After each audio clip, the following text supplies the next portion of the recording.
Hi, everybody. Welcome to episode 4 of Vulnerable. We have Tracy, Trevor, Landon from North Carolina. We have Joel Snow, Cory Arbogast. They're up here turkey hunting with Joel, right? Yeah. Yep. So we're going to, let's go ahead. I don't know. It was a couple months ago. Trevor shot me a text, I think, and said, wanting to surprise Dad. And Dad and I have like lots of history and lots of 20 years of history. You said it was what, almost 2006 or whatever was the first time he come up. And so did you come as a cameraman with somebody, or did you come up here and hunt? No, I come up with the S&J Outfitter business, the consulting business. Oh, that's right. Yes, I Come up forgot to all meet about you and that. just kind of see what Five Star was all What about. is what's S&J? That was the name of the consulting company I had. So what I did is I had forgot all outfitters about that I that. would send people on hunts and stuff. Okay. And so, So like Cabela's booking. yeah. Oh, So I gotcha. called Joel up and asked him if I could come up and see what his operation was about, and I was interested in Nice. possibly I selling had some S&J hunts for him. T-shirts and stuff. Yeah, I could be hats. vintage with that That's on if I right, had that yeah. right now. With your Are there vintage- still, That's some of old. them out No, there? I ain't seen that brand in forever. Yeah, they all got gone, and it's kind of a dinosaur relic. Why at didn't this bust point, that back but- out? No, I came up and just immediately felt at home. Yeah. I mean, him and his family just took me in, and the rest is history because we spent a lot of time together. So Yeah. it's a very I special mean, place. when he says take him in, I mean he like lived here for a couple months. So yeah, Lisa that's was what it going to came- take. Yeah, that's she what was it going came to claim me to. on the taxes. As a dependent, yeah. Dependent, 30-year-old Tracy. Yeah, exactly. So Tracy, tell everybody like what you do, a little bit of background, like you and Joel, tell a little bit about everything, like what you do. So my life, I grew up as a dairy farmer. When the dairy started going out of business, I wanted to pursue a different career. And to me, I'm kind of like my son. I accept all challenges. And so I got into real estate and knew nothing about it. And my wife and I built a housing development, of all things. That took a couple of years, and it was a lot of headache, a lot of stress, and it just wasn't for me. So then I got into the hunting aspect of wanting to not necessarily travel because I'm a homebody person. And I'd never left our little town of Lexington, North Carolina. So whenever I started this, it was just go big or go home. Yeah. And man, the rest is really history. It exploded. Yep. And that's where I met this guy and a lot of other great people. So you guys did you filmed Joel, or you So I wasn't a cameraman. I had no intentions of being a cameraman. Okay. I came up and So did you know Vaughn before? no. So You met Vaughn here. his brother Chris had booked a hunt with you, and whenever Okay. I put your information on my website, They're actually South Carolina. no, correct? they're North Carolina. They're North Carolina. Yeah, Okay. yeah. That's how and Chris had called me up and introduced himself, and hey, I'm going to Five Star Trophy Outfitters. Also, I see my brother's going with you, and so I came up, and Blake Shelton was in camp, and his cameraman was sick. I don't know if you remember, and I had to go and film him for one day, and I was like, Blake, I know nothing about filming. He said, just push the red button. I forgot about that. That's pretty much what Joel told me when I was That I fell in love with it. And then I met these other guys, and they were like, we're going to start a television show with Mike Stroff, and would you be our camera guy? I was like, sure, just have patience with me. And it went really well. That's awesome. Yeah. So, You became a good cameraman. Yeah, I'm a great hunter. Not toot my own horn, but Yeah. I grew up hunting. Yeah. And I think that the filming aspect of it, for me to be successful, was having knowledge of the hunting industry. And I thought I knew it all, like most hunters, until I met this fella. He taught me a lot. That's why we're doing the podcast. I mean, Right. I mean, there was lots of times though that Tracy is just. I mean, Tracy's just that much higher than me or whatever, and I don't know how many times he would be like, like he would see it. He would see something slightly before I would or whatever, and he would tap me. And oh man, How many hunts did you guys do together? Roughly.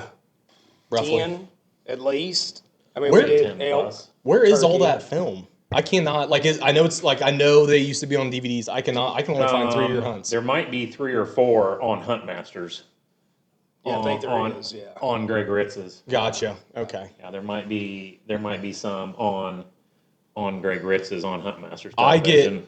get a little confused Can you guys clarify Dominant Bucks, Hunt Masters, the owners, and then I think Stan Potts had something right at one time. So probably, I mean, was I even when we first met? I really wasn't doing anything at the time, and then what? I just said we'll get to the introductions. I asked the question. And I'm like, shoot, I should have went over here. I don't even go know ahead, a lot answer. of this. And then It's good and stuff. then Tom Miranda, who, like I was a big trapper and I trapped a lot. I read a lot of fur fishing game, Tom Miranda articles about Tom, who was in Columbus, Ohio at the time.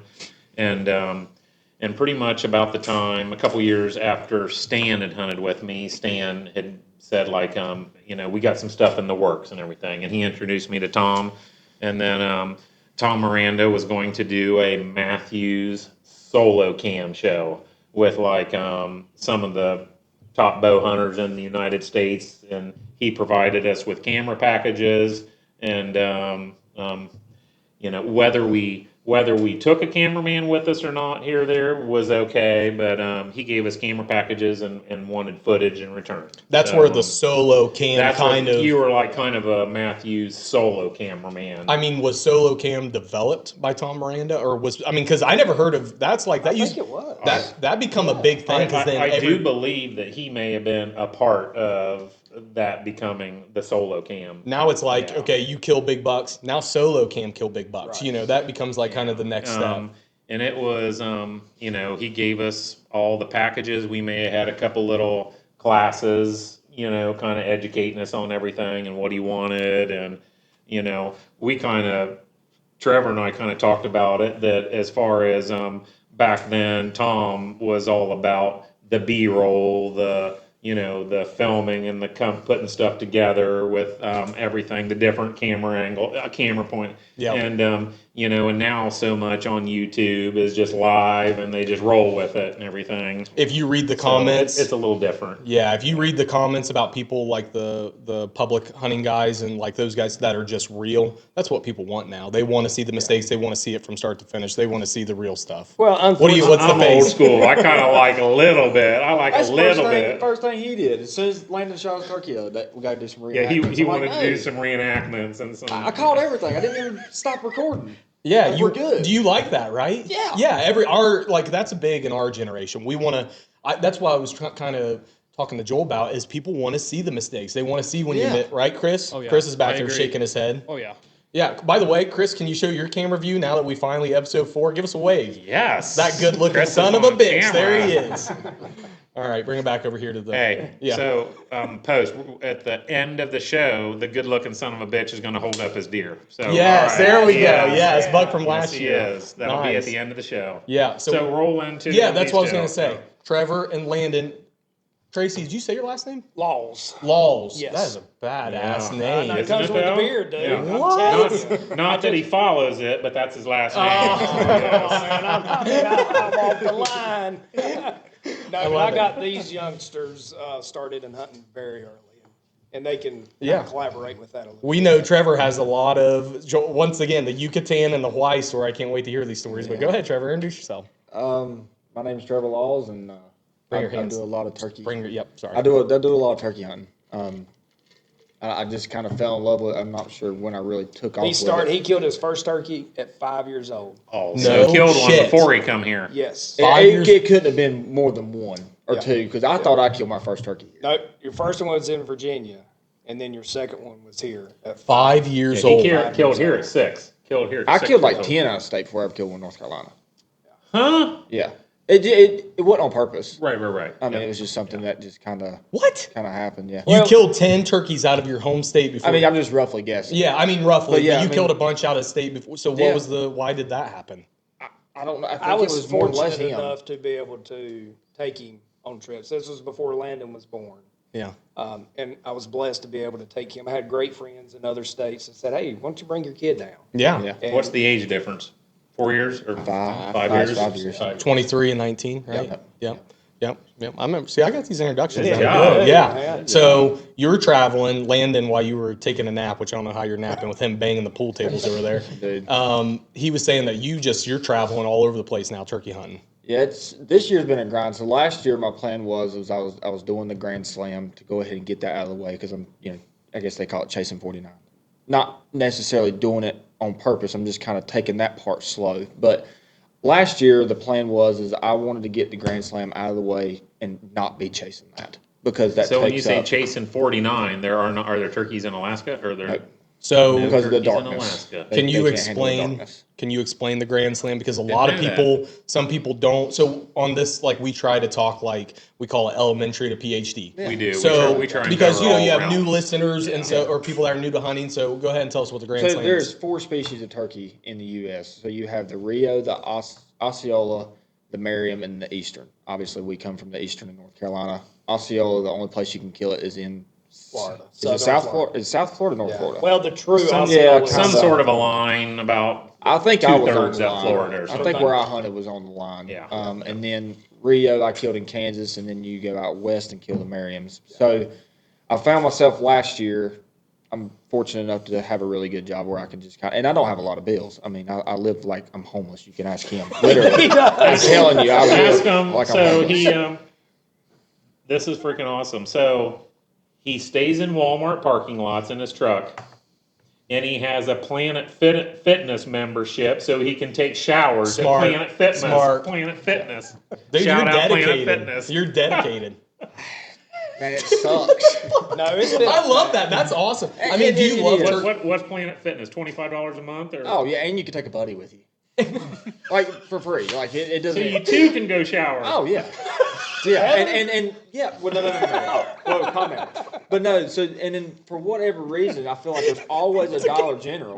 There's always a Dollar General beside Planet Fitness. So you ain't gotta wash your towels. You just go in there and buy a new one. Another dollar towel. They Dollar like sell a towel. 3-pack for $1. Oh, yeah. Dollar General beside every Planet Fitness. I feel like that. It's never let me down. That's just like there's a Lion's Den beside every Waffle House. Yeah.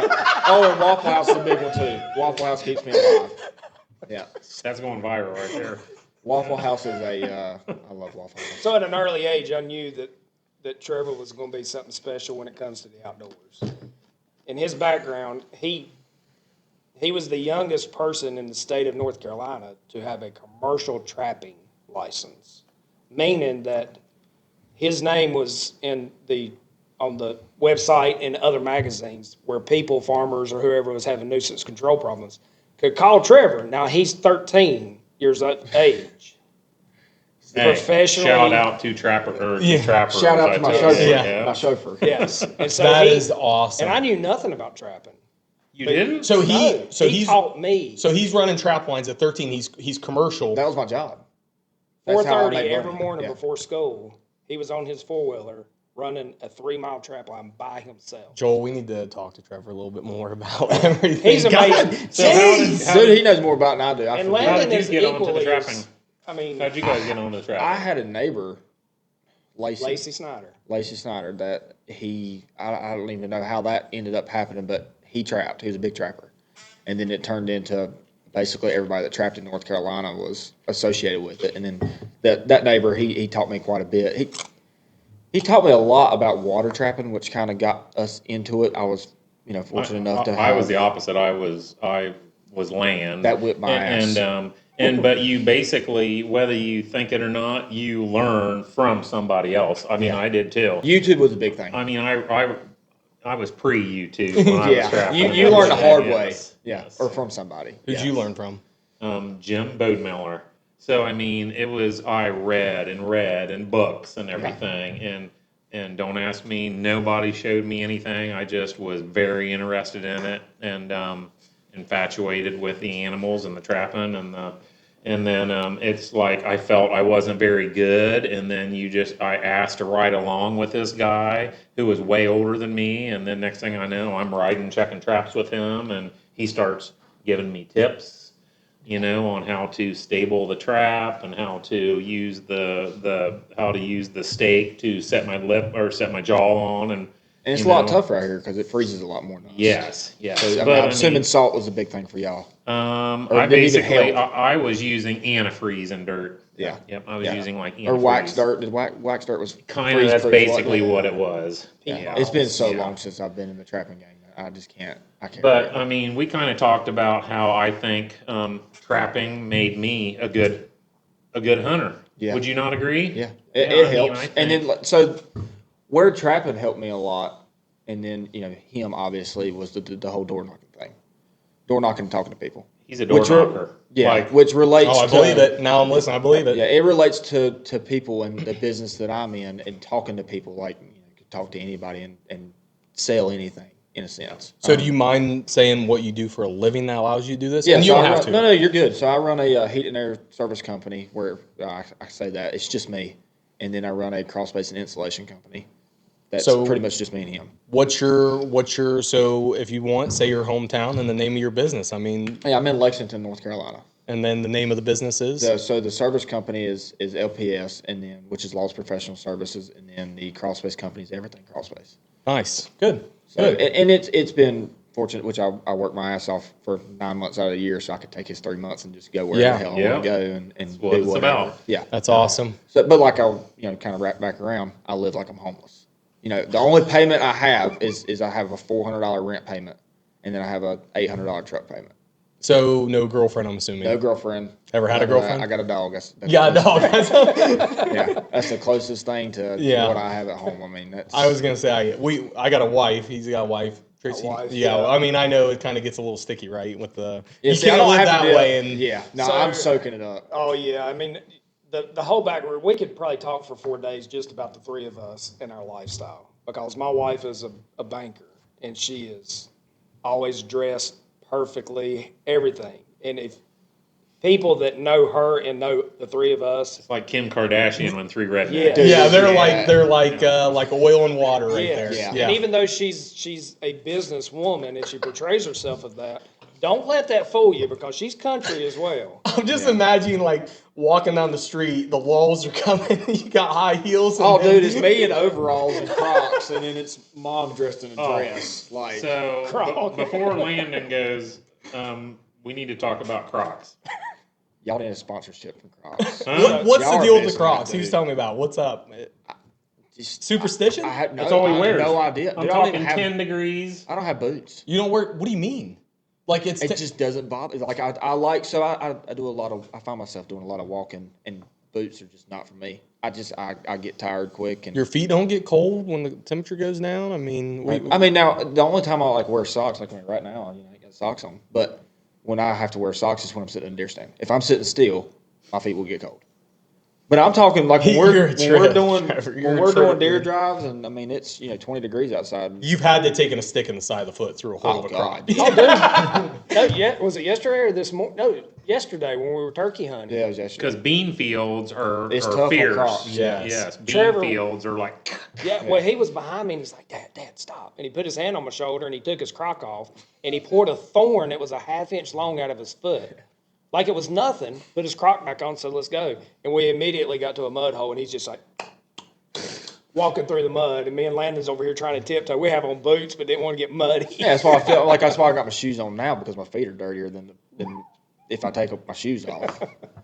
So Didn't I mean to mean, get sidetracked. No, I love that. no. No, that's Well, what we want to hear. That. So That's Crocs, awesome. I found That's Crocs awesome. being a lot quieter than most shoes. You got the new light boots. Have y'all seen You those? need a Croc The sponsor. light boots are some I serious. have seen the Crocs light have boots. Now boots. given No, these are brand light boots. Okay. Yeah, they're like a hunting boot. They are the loudest thing I've ever heard. I don't know Yeah. if I should be saying that or not, but I mean, not that it There matters. goes that yes. one. No, I'm just kidding. What Well, are no, the, they're what just- are the they're little loud. slip-ons that are out there? The Landon, you got those Huh? on. don't you? Hucks.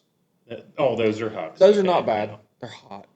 God, they're hot. Do they? Hucks are Yeah. hot, are they? Yeah. There goes that one too. Just Yeah. keep knocking them out, guys. All right. We're looking bad, for my sponsors. bad. Yeah, We I want the know. good Yeah. ones. Crocs. Yeah. So we are the hunting team of Crocs. What do you say, Just, Chris? we'll just bleep it out. Just bleep the names out. Yeah, there you Yeah, go. that's We'll fine. bleep the names out. No, the light boots, they are serious. I mean, if I was to wear a boot, it's going to be the light boot, but they're hollow. So And they're loud. L-I-T, L-Y. L-I-T-E, I think is how they're spelled. I'm not sure. I think it's, you've probably not even, I have you have probably no idea. I do know that the We need you to talk footwear, about the it. tires of the Laws boys has always been an issue It has? because Oh. that's a story for maybe another time. Yeah. But yeah, Before so- we get into any more stories, Yeah. it's his turn. Landon, give it to us. Landon's Good luck, turn. buddy. What do you want to hear? I mean, I know you're 19, right? 19. graduate high school a year ago, 2 years ago? Last year, wasn't it? Last year. Well, he actually graduated early. Tell him that Graduated early. went to college. Went to college. 4. Before I graduated high school, went to college. How'd you do? That's So big. what was, I mean, like, why did you do that? What was the reason for that? Just doing some classes to get them knocked out because the school was paying for them, or? Pretty much. I just didn't want to go to high school. Yeah. Went to high school for one class and I was out. Yeah. I didn't like high school. It wasn't for me. Yeah. Went to college, got out of that, went and welded for 2 years. So that's what he went to college for. Yeah. So welding to welding. Welding. Didn't like welding. No, I loved welding. Oh, you love welding. Loved it. That's a good profession. Yeah, Just it's a great wasn't- profession. Stuff just didn't work out when I was there. Just some things that just didn't work. Left there, went, worked for him About, 6, 8 months? Something like that. somewhere in there. He went to traveling. I started my own car detailing business. Nice. So I run that pretty much by myself. I have a little helper that helps me every once in a while. That's pretty much it. I mean, Yep, pretty much it. So car dealing, Chris is telling me we got to talk louder. Since we're sharing mics, everybody, our system's set up for 4. I mean, we got 5. Maybe I should have sat out. We still wouldn't have had enough, but yeah, we're good. we're good. Yeah. We're I good. don't know if it might be easier if, like, the stories might have to bring the Yeah. mic just closer to the one person and slide it back maybe Yeah, a little bit. Why don't you guys just, like, if you're talking, just feel free to grab it and just pull it around. Okay. I grab a microphone, I might start singing. Yeah, I mean, I've been known for my voice. Tracy, give us one. Tracy Laws got the best country name. Karaoke. Man, I'm That telling does you. sound like a country singer. Yeah, that's when he said Tracy does. Laws. I'm like, that sounds like a badass country name. No, but we can, I mean, yeah, and Landon's a great hunter. I know we've kind of focused a lot on Trevor and bounced backward and forth, but Landon also is following in those footsteps. He's a little bit more methodical, I guess is an appropriate word. He don't want to make mistakes where Trevor and I just are like a bull in a china I'm shop. aggressive, yeah. Yeah, we just run in, we make mistakes, we learn from them. Landon is a little bit more careful. He's on the outside looking in and what can I do? So I kind of then, that's mom and that's dad. Absolutely. I mean, correct? 180%. Huh? Yeah. 100%. Yeah. So tell us about the, I mean, how many turkeys have you killed? I mean, give us a rough number. Oh my God. Okay, I can give you one quick number. 60, 70? So Oh yeah, you're way. Yeah, I'm over that. by the time he was 15, he was over 30. So if he started at 5, 10 years later, he's at 30 birds. Jeez. Yeah. That's impressive. Yeah. And then Started just at 5. last year, I killed 9, and technically watched 27 die. And then this year, I'm at. I think Landon's made 13. 13 for the year that I've Wow. seen die, and I've already killed I think 7. So that was one of the bigger issues I think for the three of us is we wanted to share our experiences with other people. Yep. Not necessarily adults. And this may sound cliche, but we love introducing new youth to hunting, trapping, whatever, outdoors in general. Yep. Fishing, you name it, we do it. Yep. And we don't expect anything from that. The way we look at it is if the youth is with us, then parents don't need to worry that they're Right. out doing other stuff. Right. So that's kind of been our motto, and I thank the good Lord every day that they have followed in those footsteps. So Do very you- proud of them. Do you even know any trappers? Trappers? Yeah, anybody that traps? Oh yeah, yeah. There is? I mean, not. Even with the fur market, 0, there's Kevin still Myers. people Yeah, that... Kevin Myers. There's Yeah, a- he's one of my good So customers people now. just do it for the love He's of doing it. he's retired and he's kind of doing the same route that I am as turkey hunting. I mean, he travels and does Traps. it. But now he has found a different market Well, he as far trapped as like pest control. high fence places and stuff like that. He'll come here. Has he and done trap. that? Yeah, Yeah. yeah. I mean, he was asking me to hook him up with a guy in Kansas that I hunt with. I mean, is trapping worth any money No. anymore? No. That's why I'm It's- not Worth nothing. That's why that's kind of, is that where It's- you made your transition from? So when you're a teenager like I was, and mine was a weird situation because I had in a 3-mile span, like he was saying, I had everything. I had all the property within a 3-mile span. I could trap everything. So you had farms, then you had a river system, and you had swamps where there's beavers and muskrats and otters. So I had everything within 3 miles because I didn't have a license.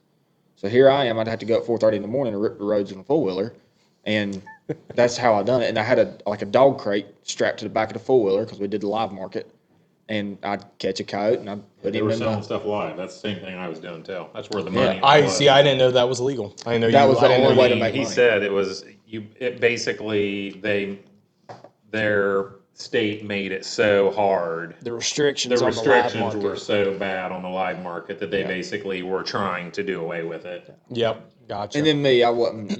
Once you get your license, you're just not. I think I was out of it before I got my license, but you're just not making up. I was making more money at school selling drinks than I was trapping. when you got your license, Snacks and drinks. Yep. Black Yeah. little market. entrepreneur over here. I love it. I was in there with a duffel bag every day. They want this Had no cold out. drinks, man. Who getting their monster today? Yeah. But the trapping led Or were you from doing cocktails or no? No, I think he Yeah, just meant Pepsis like, and yeah, Mountain Dews, Pepsi yeah. snacks. You Yeah. just sell Were anything you at like school. doing NOS and Monsters and I stuff? couldn't afford that. Okay. Yeah. Couldn't make money on that. School kids, they're about $1. Yeah. They got about $1 or About two. a dollar. So you were taking their lunch money. Every Why day. didn't you eat your every lunch day. today? I was taking the teacher's money. So I got to tell a quick story. I was in middle school. I was a bad kid, right? You know, a lot of energy, ADHD, and no shit, right?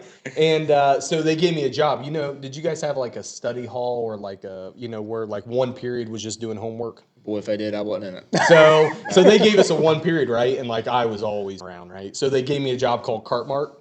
So my job was to push a little cart and stock it with pencils and erasers. Cart Mart. And I'd go into every room, knock on the door, I go, Cart Mart. They come up, they buy mechanical pencils. Well, the worst part, then I got in trouble for marking up and then taking the overage. So I got fired from that job. So the pencil would be like $1.50. I charge $2 and I keep the 50 cents. You know? Right, So yeah. I wanted to be paid for my services, Yeah. even though it was a punishment. So here I am pushing the Cart Mart, Yeah, Cart that's Mart. awesome. Then I was $2 for those great big kindergarten pencils. yeah, and then the last straw was when they caught me selling the snacks and drinks underneath, So I was there. I get it. Good Zebra deal. Zebra Unbelievable. cakes. Huh? Zebra cakes. Zebra was cakes. hot when I was in high best, school. yeah. Yep. Yeah. That's what everyone sold. Chris, everybody sound good? We doing okay? Good, good. Yep.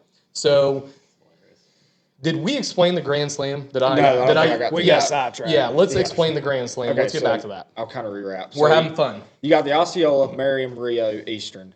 Eastern is North Carolina area, and then you've got the Osceola. Only place you can kill that is in Florida, South Florida. Yeah. There's a line. Then you got the Rio, which is the Kansas area, and then you got the Merriams, which are out west. Last year, I did Florida. I mean, I killed several Eastern, so that, I mean, you can North Carolina, South Carolina, Virginia, and then I went to Kansas and killed my Rio, and then I did Wyoming for my Merriam. So now this year, I was like, I'm doing the World Slam.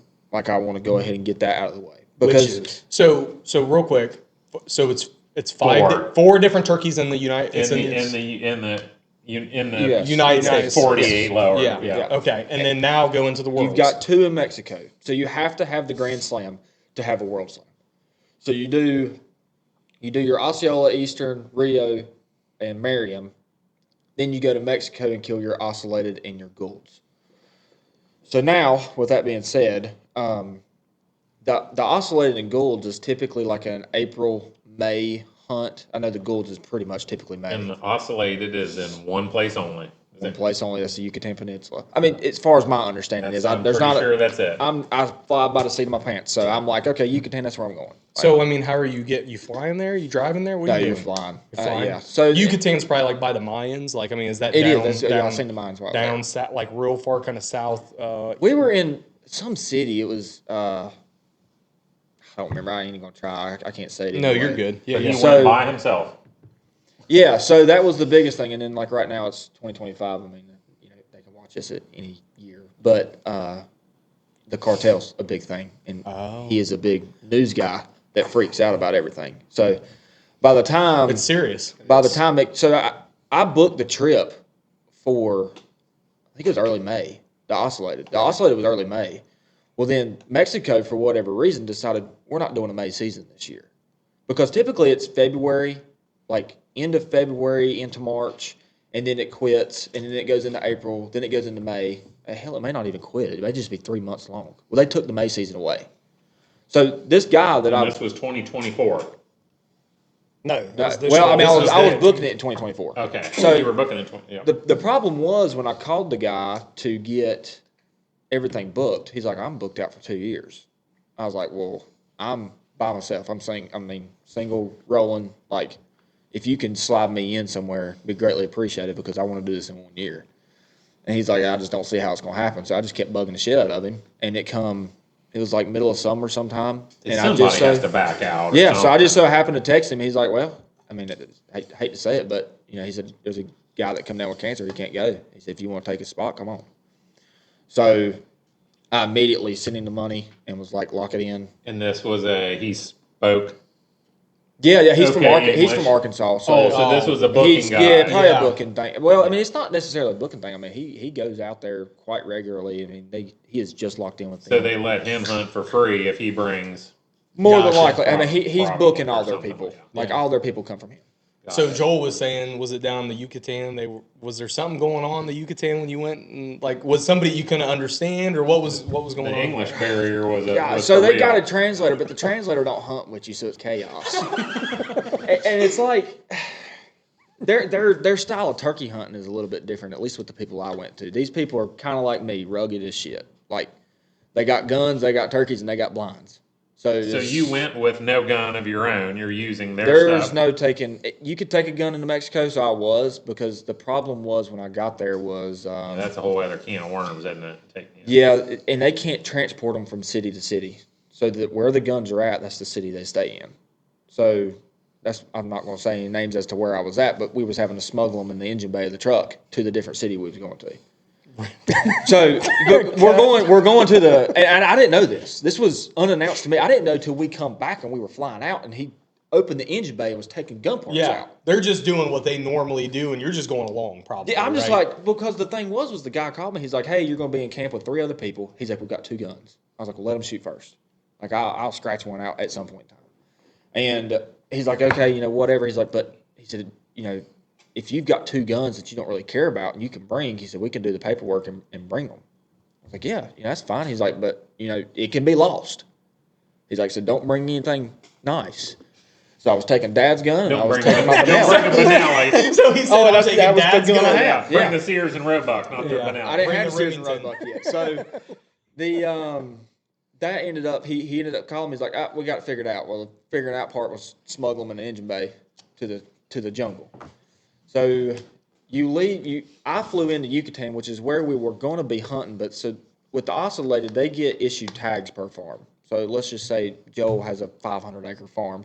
He gets issued 30 tags, or he gets issued 26 tags. Something random. And then when they get issued those tags, they sell upon that. Yep. So they sell it for 26 people that year.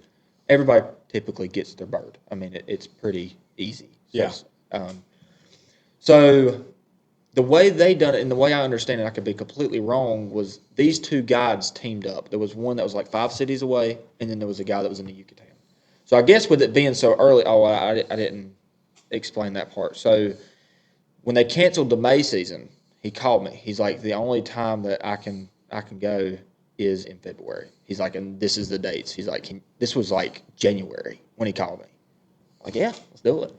So I had to eat the plane tickets that I bought because I didn't get insurance with them, and buy new plane tickets, and then all of a sudden, I'm on a plane to Mexico. And they pick you up from the airport, and then we go from the Yucatan 2 hours away through a couple cities, and then you hit this dirt road that you're on for, Lord have mercy, 3 or 4 hours. And it's rough dirt roads. So you're driving. I don't think we got to camp till 12 o'clock. Did you enjoy this trip? Oh, dude, best trip. Okay. Okay. Like, Just I making know, sure. I mean, I like chaos, so it's a little bit different for me. And it wasn't chaotic. Once we got there, it was great. You're in the middle of nowhere, absolutely no cell phone service for like 6 days. Yep.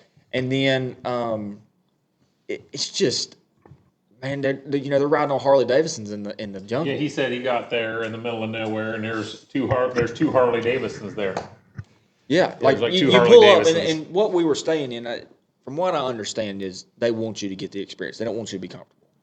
Where I was at, so you're living in the jungle. I mean, you're not in a lodge, you're not in anything like that. They've got a lean-to with box springs, and then He said it were box springs. Not a mattress. The box box spring. springs. You're sleeping, dude. Rough. That part was rough.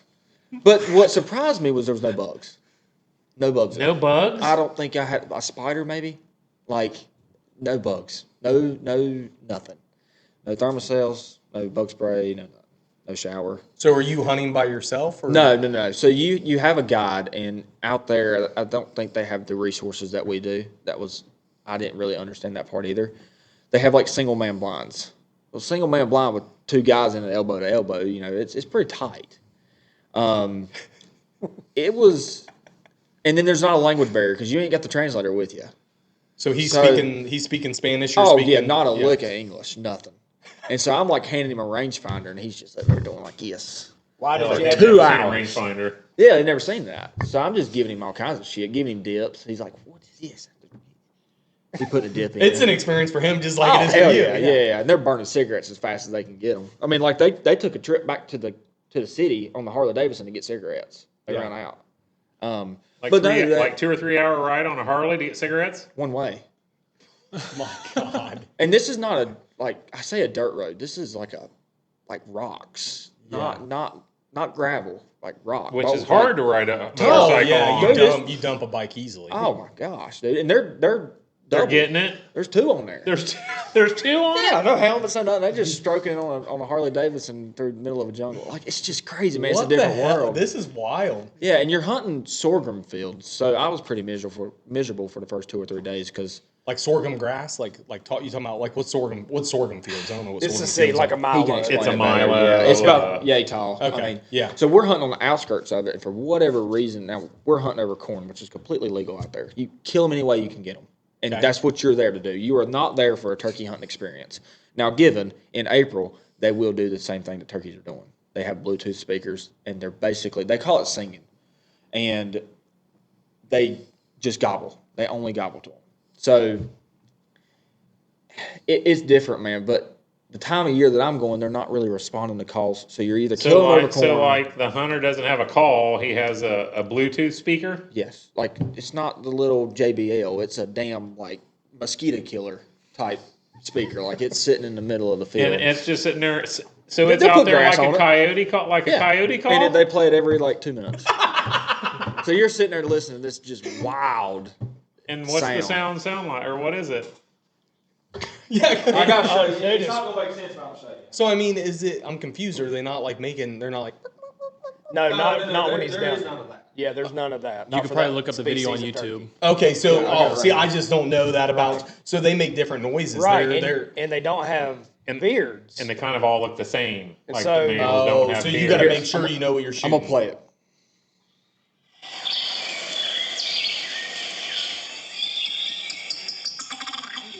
That's their gobble. What is that? T-Rex? That's their What was gobble. that? They're singing. They call it singing. They Do don't it call again. Do it gobbling. again. I want to hear it one more time. That was kind of wild. Do it one more time. We're like all sitting on the edge of our seats. I didn't know this. Landon sounds like around a mile over here.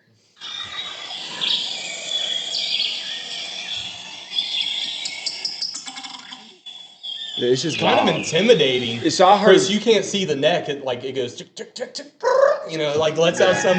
I don't know what it does, but And do their peacock feathers go up? Do they strut? Oh yeah, they do the same thing turkeys do, but they don't have beards, which makes things very complicated. so how did you know which one to shoot? Correct. Here's That goes into the another story. They got lasers. And when I say a laser, I'm talking a damn lightsaber. Like, dude, this thing's a beam. Well, they don't understand the concept of they can see that shit. Turkeys can, right? Yes. Right. So they make these blinds so damn thick. Like you can put a blind up and just hunt out of it. They put a blind up and then brush it in with everything. For turkey. I'm talking, you got a hole this big to shoot through. Like I couldn't even film. I mean, does that breed? I mean, that breed's not any different than our turkey. You can pop a blind up anywhere for our turkey, right? I mean, They don't understand that. You could do the same Oh. exact thing. You They- can hunt them. You could sit up against a tree and kill them the same way. But they don't understand that. So their concept, the best I could understand it, and the most that I gathered was, if they can see you blink, you're done. So when they brush a damn blind in, you can't see the blind. So tell us about the laser. How'd that work? Okay. So when a turkey comes out, immediately they're out there with that laser. Well, I don't like that because I can immediately tell that they can see it. They don't like it. The turkeys don't technically spook and run off, but they're just like, what the? Is They're that? going, dude, you got a laser on you. Yeah, pretty much. Sniper. So the way I combated with that was, I either grabbed his hand and was like, "Don't do that shit. Like, we're good. You just point." Or Yeah. I've got binoculars. Like, I can look for spurs. So They have you were spurs. looking for spurs. Spurs. Yes. Yeah. And, Okay. and where they have you set up is kind of in the corner of these sorghum fields. So there's no sorghum. It's just pretty much dirt for the most part. I could see the laser being like very useful right before you shoot. Like, just hit him with it real quick and be done. We're good. But when the bird's out there 60 yards and you're hunting with a He's home like defense, trying to hit it in the eye. yeah, like, and you're shooting with a home defense shotgun. So that's the only thing they can get. Like, it's not their A fault. home defense shotgun with, he said, like, dove load. Yeah, and this is like, I understand there's going to be a lot of people that's listening to this and like, there is other guides and stuff that are doing this more professionally, and you're staying in a $2 million lodge that So, you're not right. getting experience. This actually sounds awesome to Yeah, me. you're It sounds not awesome. you're doing that shit. You're not getting it. So You can was have- 2 questions, if you don't mind, how much was the trip? so the trip, just the turkey was $3,100, which is a really good price. Okay. That's a great price for an oscillated. Yeah, it seems pretty good, right? For something so what was all in? What was your travel? Because, I food? mean, I probably didn't have- Osceolas are 2,500 and That's what I 3,000, paid. aren't Was they? $2,500. Yeah.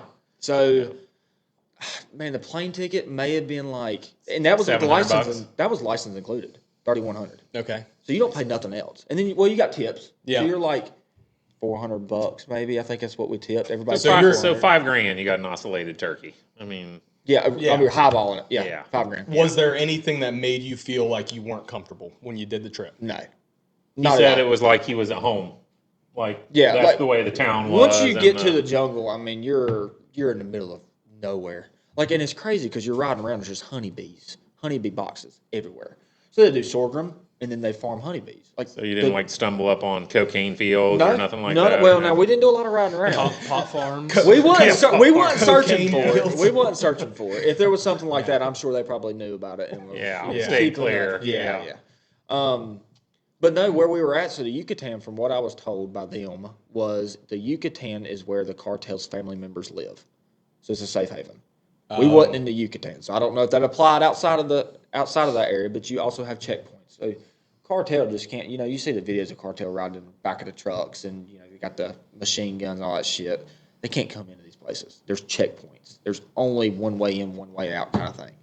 So, do I need to move back? No, closer you're again? good. You're good. We'll tell you. We'll tell you. Just watch your hands. So it was, no, I mean, I didn't see anything unsafe, which we wasn't in the city either.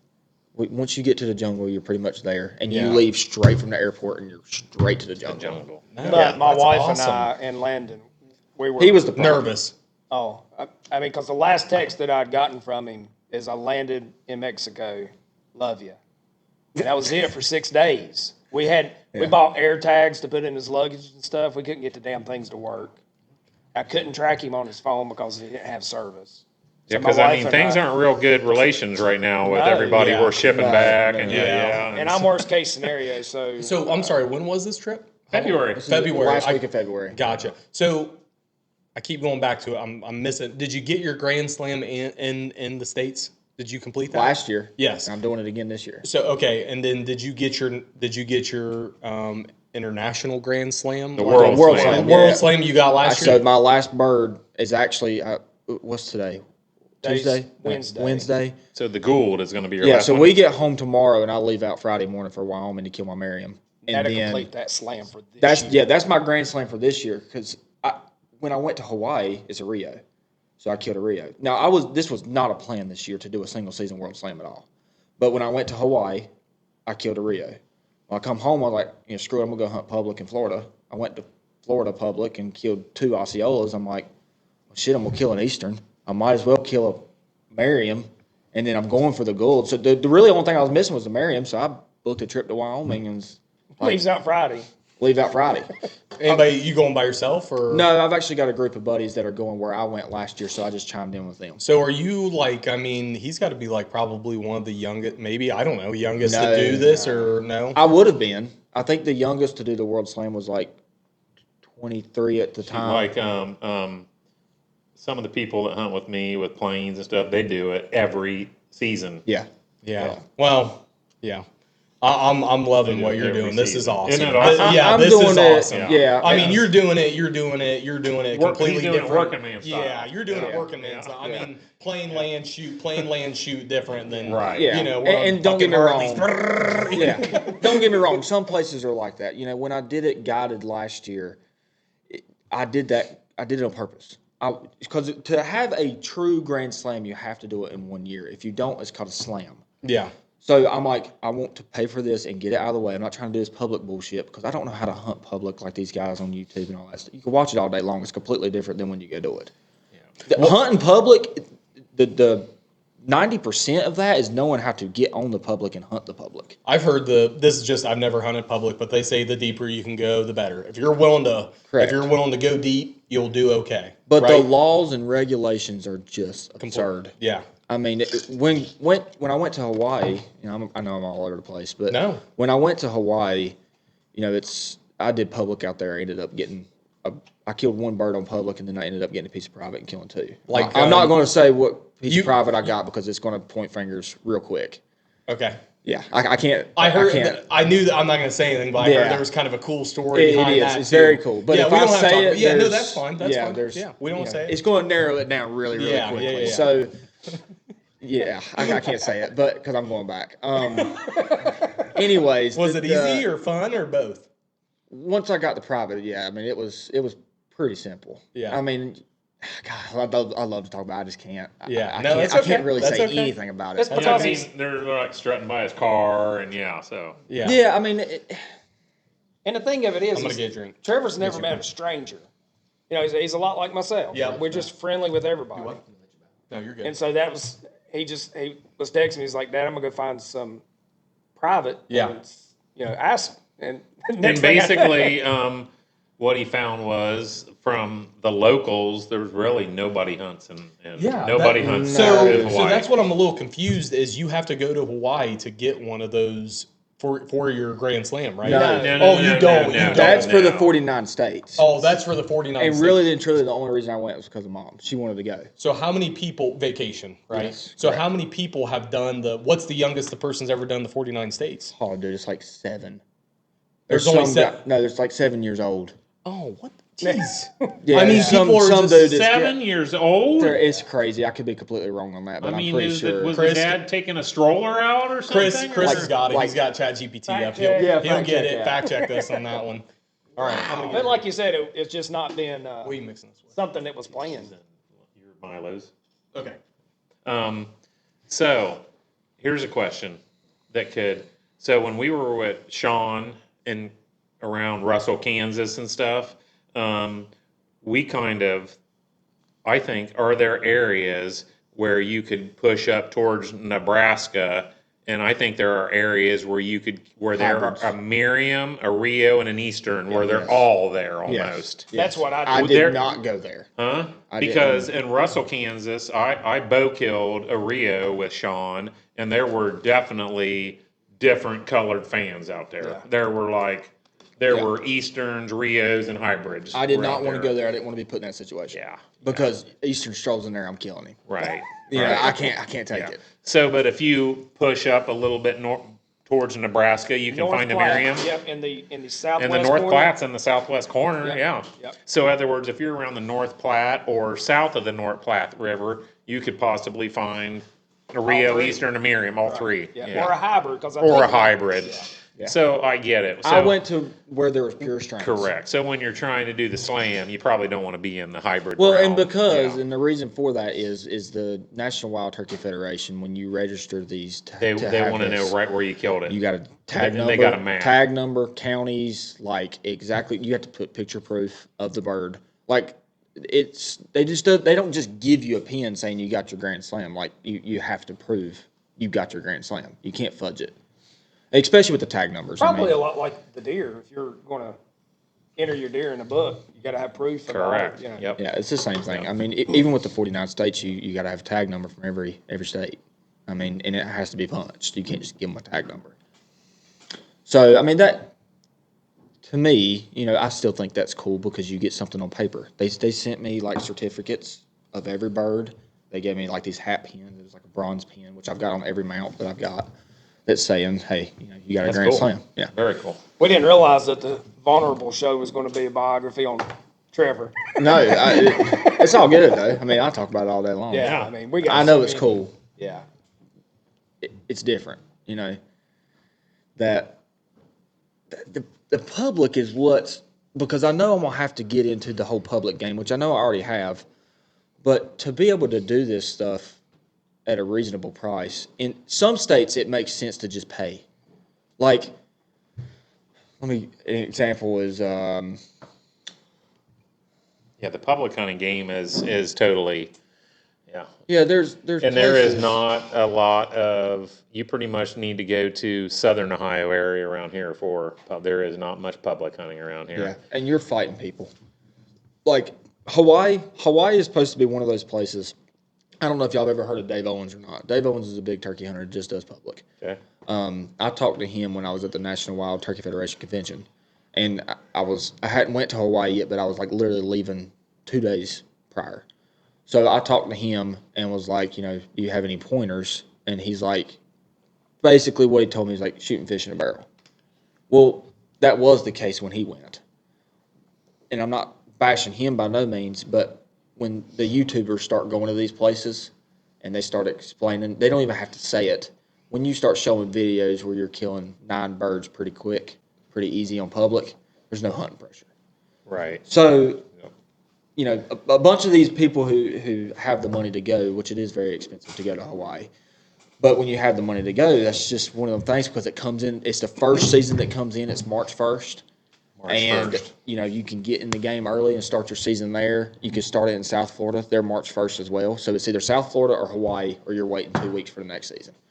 So these people who have money to go to Hawaii or doing videos or whatever, it ain't a big deal. Let's just strike it to Hawaii. Well, everybody had the same idea that I had. When I got there, And you ran into other people? oh, Lord, yeah. Out-of-staters. Like, No kidding. there was some out-of-staters there from Alabama that I helped. Surfing turkey hunting. Yeah, I helped. Yeah. I helped them. Surfing turkey hunting. Helped them get on the place that I was at, and made sure that they got a bird, at least one, before they went home. Because that's a long flight. That's a long ways to go and not kill one. And believe it or not, ask him what his footwear was. Crocs. Going back to the Crocs. Did we say that? We said that on the podcast, right? We didn't talk about it before. I get mixed Yeah, I up. think Yeah. we were rolling. Were we rolling? I think we were. Oh yeah, we were. we were oh, yeah. rolling. We were Crocs, talking oh, about. yeah, Okay, yeah. yeah. I couldn't We remember if talked that was about before or Crocs. after. Now, Okay. that's a little rough. I ain't gonna lie. That's you're getting to lava rock. It's pretty rugged terrain. But the good thing is the turkeys are not where the lava rock's at, so you can kind of stay out. Yeah. But as far as the mountains go, it's straight up. I know where I killed the bird, and I can send y'all a clip that y'all could put in there. I'm on top of the world. Like, you can't get no higher where I was at. That's awesome. And it was really cool just being able to see all that. So let's talk about how you guys ended up, because Joel said on the last podcast he was, last year was what, 4 or 5 hunters? Correct. Okay. And Yeah, he said, I think I took 4 people last year. and everybody kind of enjoyed because we're not doing it past this. And then, so how did you guys end up here? I was just honest with Trevor, and I said honestly, our turkey numbers are, our turkey numbers are down some, and while they've been here and we've talked, and kind of turkey numbers are down lots of places. I mean, their numbers are down, everybody's numbers are down. But I said, I still got turkeys, and you guys are more than welcome to come and have at it. But this was kind of a surprise, right? was. Yeah. Up until a certain point, it was a surprise. Yeah, Up I mean, until a so certain who- point, yeah. So who booked this, or who? It was me, yeah. So you contacted Trevor. I went on his phone and sent Joel's number to me, and then texted Joel. Behind my got back, it. little sneaky. And so we're sitting on the couch because he was getting ready to go to Florida, and I was begging Trevor to take Landon with him to Florida. And then That is Trevor, not the place to take Landon. But Trevor, in the meantime, he texted and said, "I'm bringing Dad," and then he goes, "I don't think I'm going to be able to come and not bring my brother. So is it okay if Landon comes?" Yeah. So while we were talking about the Florida and him not taking Landon, I was kind of getting pissed because he didn't want to take his little brother. And then finally, I think it was the next day. It was like 2 days later, Joel texted me back, and I Yeah. was like, okay, we're good. And Yeah. Trevor said, "Well, I got a surprise for you, Oh, taking you back to Ohio." so it wasn't so much about going to Florida. It was just making sure that I was okay with Joel that land. Florida's not the place. Yeah. Florida's, it's rough. I mean, the terrain that you're hunting in is basically swamp. You know, you got alligators and snakes, and Yeah. you got mosquitoes that are tearing your ass up. Like it's now There's mosquitoes are bad. Oh, March man. are they? Oh, Yeah, God, it's that's horrible.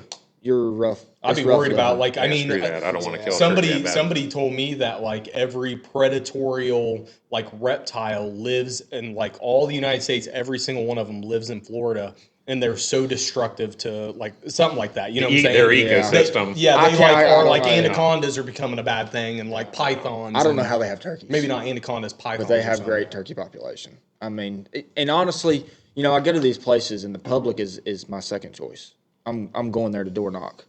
Like that's typically what I'm doing now. We ended up scouting public. We went, I think it was a day early. We only went a day early. Scouted public, and I ended up finding a little bitty piece that nobody was paying attention to, and we found 4 birds, and in 2 days we killed our 4 birds. So we got really lucky. That does not happen in Florida. Right. Typically, these people are hunting. I think there's 1,000,000-acre tracts, 100,000-acre tracts. I could be completely wrong. This could be a complete lie. But I'm gonna tell it anyway. Keeping it real. Yeah, I'm keeping it real. I mean, you know, I could be lying, but I've heard that somewhere. We did go on those tracks, but you've got to be there early. Yeah. If you're not there 3 or 4 days early, you're just not in the game. And Yeah. finding your bird, finding It's a birds. whole different terrain. Everything that turkey hunting, as far as finding a turkey, goes out the window. Yeah. Like you're where you don't think he's at, that son bitch is in the middle of it. That's where he's at. It's so funny to me because Trevor was like a little nervous about getting on the podcast, and this guy's like running the podcast. You know, he's like, I'm full of it, man. So before But it's great. they got long legs for a reason because they're walking do, in. yeah. That's Yeah. why they got long legs because they're walking in the damn swamp. Before we get too far, Chris, tell us what you found on about the. Tell me. Yeah, we were talking about like the youngest person. Yes. Had to switch to me. The youngest person to achieve the Grand Slam. It's not from what it sounds like from the National Wild Turkey Federation. It's not official, but it says 4 years old. what about Grand Slam. Grand the Slam. U.S.? Yeah. What about the U.S. Slam? All 49 all states. 49 states. Oh wait, the Grand Slams like No, so there's the 49 states, then there's the United States Grand Slam, and then there's the International Grand So Slam. that would be called what? Is it the 49 state slam? Or Grand is it Slam, World Slam, and then I think it's the U.S. Slam. the U.S. Slam? That's the 49 states is the U.S. Yeah. Slam. Yeah. So U.S. Slam, Chris, is what we're looking for. 4 years old. Somebody. That's well, yeah. That's here's what it not- says. that's not- I mean, I don't. It says who accomplished this feat at just 4 years old alongside his father, which sounds like Yeah. in my eyes, Correct. Yeah. Dad did a lot of shooting. Yeah. 4-year-old. I feel like we'll do never much. get a straight answer on Probably. that. Yeah, because somebody's trying to break a record. That, Correct. you know, 4 years That's old. I bull mean, crap. Christ, Dude, can these you four you wipe your teams- ass at 4. You wipe your ass at 4, I right? mean, Yeah, but you're kinda. not shooting. No, I mean I can Even a see him. 410. I mean, I can see him. He was big for a 4-year-old. Chris, your camera okay? Yeah, You on the we're- right camera? Yeah, Okay. we're back Yep, on just you make guys. sure. Yep, we're good. So That's pretty remarkable, though. Yeah. I Yeah. mean, because I know how hard it is, and Joel does too, to drag a little one around turkey hunting. It's difficult and be successful. your girls ever killed turkeys? they've all killed turkeys. They all have killed turkeys. Yeah, What was they've the all youngest killed turkeys. your girls killed turkeys? They were probably all like 7-ish, I would say. turkeys. Yeah, 7, Wow. 8. And then deer. What's the youngest for the deers across deer across the girls? I'm gonna say the deer was probably like 9, 10-ish. 9, 10-ish. Yeah. My wife's got me. My wife says deers. Yeah. Dude, Deers. she's got me messed up. Like she Deers. does it to be funny. And And some she'll be like- geeses. Yeah. And I'm like, God damn it, Justine. And then I'll catch myself saying deers, and I'm like, what? Come on, it's deer. She's got me messed up, anyways. Yes, deer. So you guys, you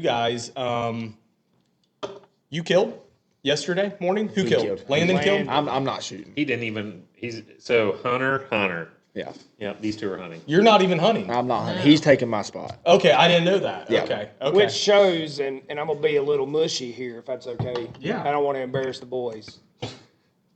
And so, hey, make a mark on. We can like cut in. Yep. We can cut in with his kill. Yep. So if you can give it to us. can get it off my SD card. You can. yeah. We can do that. So go ahead, say what you're gonna say. You were getting ready to get mushy. Are you? Hey, he's cry? gonna get mushy. Don't You need a tissue? Come on. He's No, it's fine. not that. It's just, He's fine. raising boys in the outdoors is fantastic. Yep. And we butt heads a lot. Trust me, we do.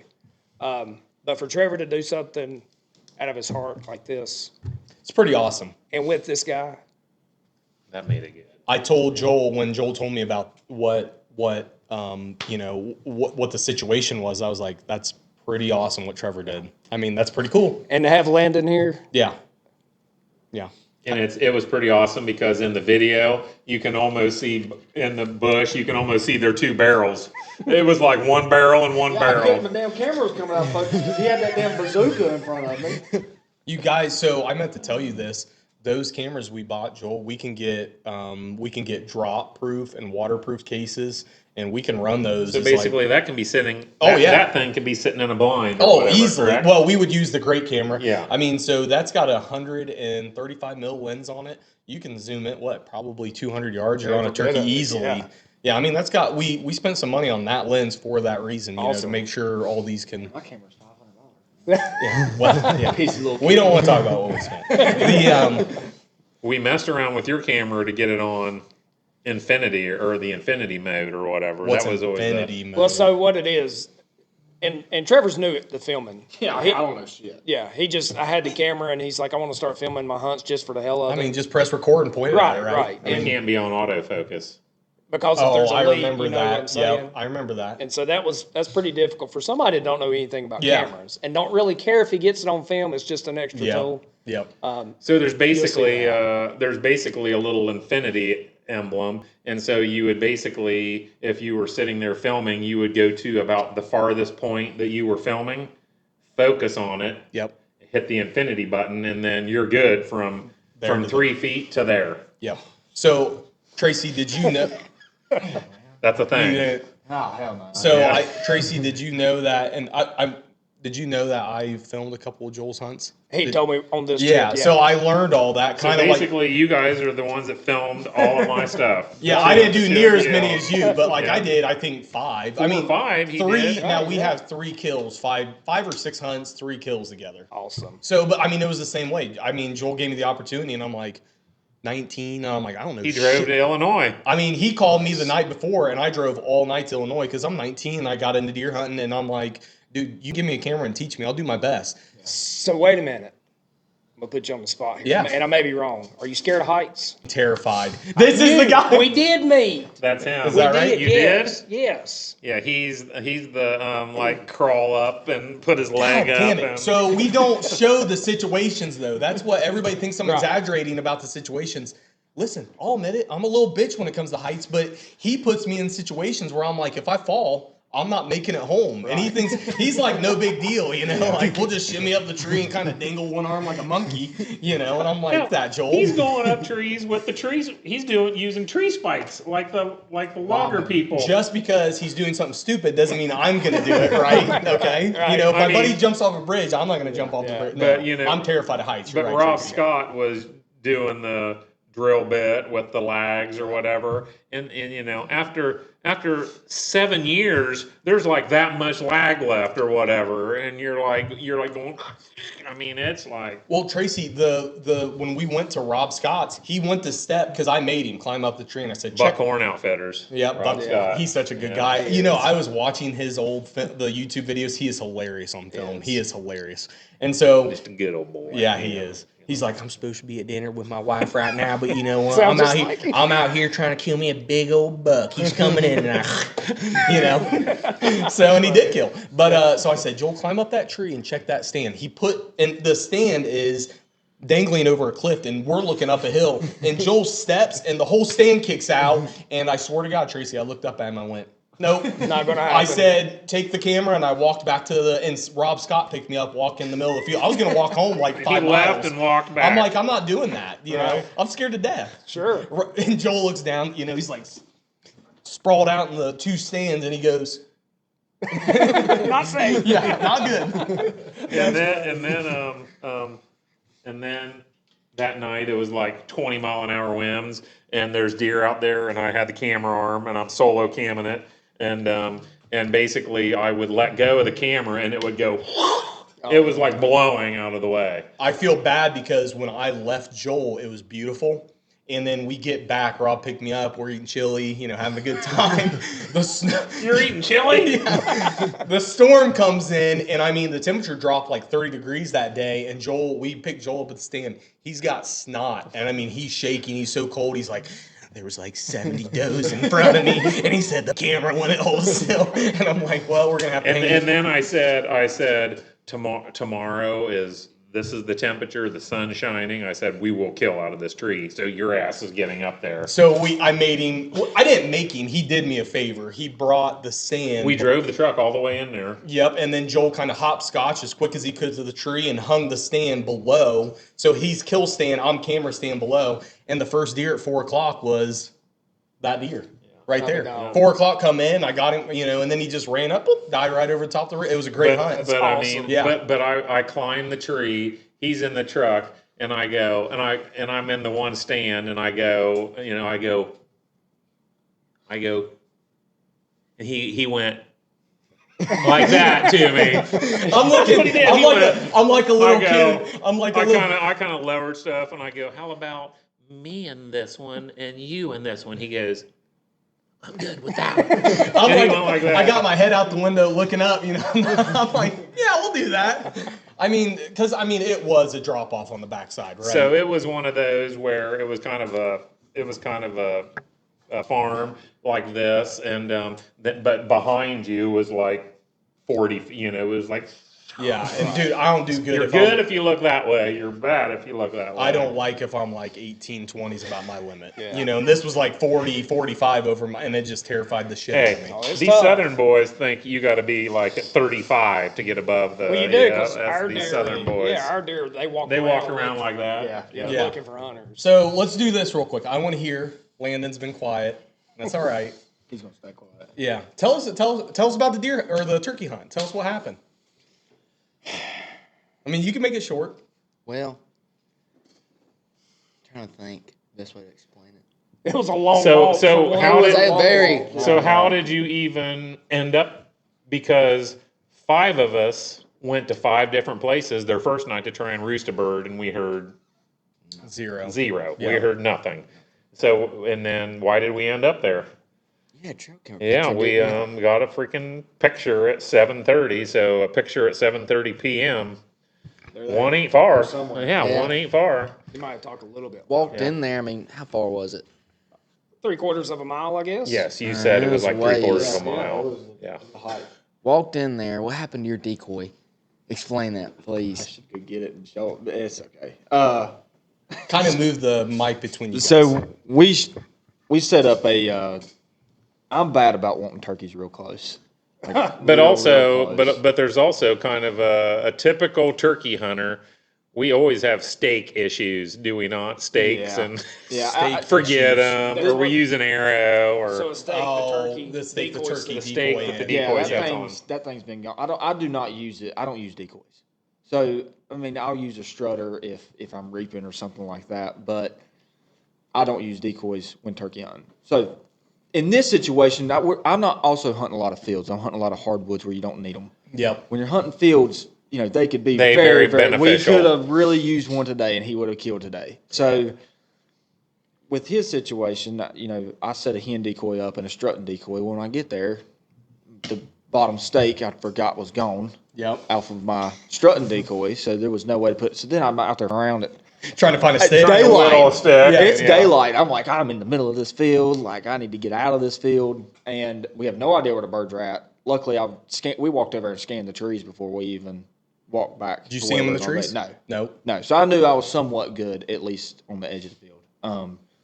God dang, dude, I whittled on like 4 different sticks. At least 4, yeah. I was over breaking sticks and then trying to find sticks. We're in a peninsula. Those fields are like concrete. Are they I was shoving it in the crack of the mud. That's the only way I could get it in there. But luckily, I got the stick in there. If he'd have hit it one time, it had been going across the field. So I'm assuming that this is a big open field. You got a couple decoys, and they are eventually coming. They come and they're coming from like a series of little fields. This one, I mean, you wouldn't need decoys, but the problem was on this field is on the edge where we needed to be, which was on the wood line, was the property line. So there's nothing to work with. Well, when you get over there, there's nothing to hide in either. So we look across the field and there's an island out there, and it's like, well, let's get in the island. We got the decoys. We can pull them across the field. Without the decoys, I just don't think it would have happened. Because Ohio right now, everything is so open. There's no grain. There's Correct. I nothing. mean, everything's so open. So if he comes to he could be 20 yards in the timber and just or just kind of check out the whole field. Yeah. And if he has no visualization, he might just, Yeah. been gone. Yep. Yep. So, It's tough, and then you don't have hardly any hills. I mean, it's pretty flat. This morning, I know we had some pretty good hills in there. We had some terrain to work with. Yeah, with blowdowns everywhere, so that helped. So, kind of finishing the story, who wants to finish the story? Landon, go ahead. Yeah, the story. Landon, come on, You're finish the talking. story. Well- Give it to us, Landon. Trying to think. Just start when I they hate got to talking. the fence. And No, it's Well, okay. when they got to the Happened. fence, there was a falling down tree? right. It jumped onto the tree, okay. come across. What was it, Jake? How many Jakes? There's three. Three Jakes and one Longbeard. Come into what was it? 11 yards? I think he stepped it off as 11. 11. That's where Just kind of, so they hopped on the log, hopped down into the field, and And the whole time you can't hear anything. So I mean, they're not big fence crossers. I mean, they're kind of Yeah. you can run a turkey to a 4-foot fence, and if he didn't get no jump, he's just going to go. Boom. so okay. So you got 3 Jakes, 1 Tom. I mean, any calling? Are you? Oh, yeah. Okay, so He was you're- calling. and then you're bringing them in. But the Tom's pissed at the Jakes or he's like, Yeah, he's sitting there Yeah, chasing them around on the other side of the fence, putting. Yeah, we couldn't figure out why he wouldn't step in the field. Yeah, We wouldn't have known that if we hadn't walked over there. yeah. because of the fence. The fence. yeah. So then he hops over the log and Comes into 11 yards. I'm hearing shooting. Don't shoot him. Hold on. Wait a second. All right, kill him right there. Finally, I just picked one of them. I just shot. why was he telling you that? He's trying to get good footage, I guess. Well, what color is Oh, yeah. Oh, Apple there. strut, yeah. So you It'll explain it a lot better in this video. It will. We'll do a video. as a turkey hunter, you try and get their neck exposed when they come out a strut and that head goes up, and it just gives you a whole lot more to. And you'll see why in the Yeah, video. shoot at. He was Yeah. pretty You'll locked see the in. feathers come out. But he would not come out a strut. I've had that happen a lot. He would not come out a strut. So for people that are this kind of a teaching moment, for people that are wanting to get them out of strut, what do you do? Well, just normally kinda cut at 'em. Cut real hard. yeah, just cut. And what we've done, I mean, it works for us. I'm not big on holding a gun. I mean, because if you see a turkey at 150 yards that's coming in, Yep. and you already got your shotgun, it may take you 30, 45 minutes. Then your arms get heavy. And My you go to my shaking. father-in-law leaves his sitting across his lap, Right, and that's the how- entire time. Yeah, that's what I until taught him. until until it's like go time and he turns or whatever, and then he'll just So 9 times out of they 10. want to identify something before they bolt. So you got gun up, they're not gonna. You got about 3 seconds before they go. Oh, we need exactly to get the hell right, out of 3 here. seconds. You got Yeah, Almost, one. like, almost like duck hunting type deal. You're waiting until they get flapped around. Yeah. Wait until that flock Yeah. gets around. In Now front I of will you. do my knee in a V and just have it sitting there That's what But I see- do. That's what I do. Guys that are in shape and fit and tall. remember can do that. Little short, fat people like myself. Give me no. some Tracy No, we Laws. can't. That So- baby. So I tell So them, is I that what said, you do? I just have my exactly what I knee do. in a Yeah. V, and I just and then you basically have 3/4. If you're a righty, you have 3/4 coverage this way. So you want to be set up that you can cover Yeah. 3/4 way, and you don't think he's going to come that way Right. because it's kind of hard to go.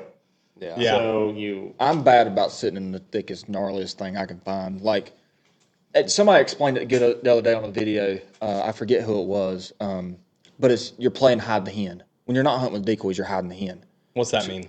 You're getting in a position where he has to come to you. correct. Be it a little.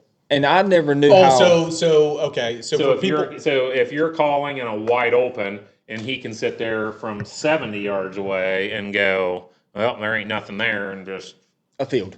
Yeah. A field So surgeon. he's playing hide the hen. He's like, I'm trying to relate to what. So you got a bleat call, right? Which I don't use. And a buck comes to the field. He's gonna scan. You don't see it. He dips. Correct. So a tom comes to the field. Same thing. So you almost need to tuck around, make some noise. Or thick. Yeah, or thick. Or So thick. it forces him to come and investigate up close. Yeah. Like this morning, like we were sitting, we called in a Jake this morning, but we were sitting just over a roll, and we were sitting in blowdowns. Like from where I'm calling, and then another thing, What's a blowdown?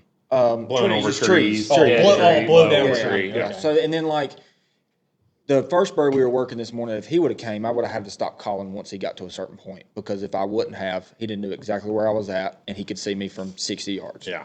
If I knew he was coming, I would just stop calling and just let him come in there, because he knows where you're calling from. Yeah. But if you don't call for 30 minutes, he's like, in his mind, he's like, okay, well, I'm gonna go to that spot and check it out. But if she's not there, I'm not going to be alarmed, because it's been 30 minutes and I ain't heard from her. Right. So up here, though, you just don't have a whole lot to work with in that sense. Yeah. I mean, it's just open. It sounds like you almost want to kind of tuck into a wood line and kind of make some noise 30, 40 yards you into get the wood lots of line. drive-by gobblers. I mean, lots of drive-bys. You They mean just they're just checking the edge. they'll and going. gobble, and if they don't see confirmation, they're just moving on. Yeah. Yep. Yeah. And that's what bit us in the ass this evening on Dad's hunt was,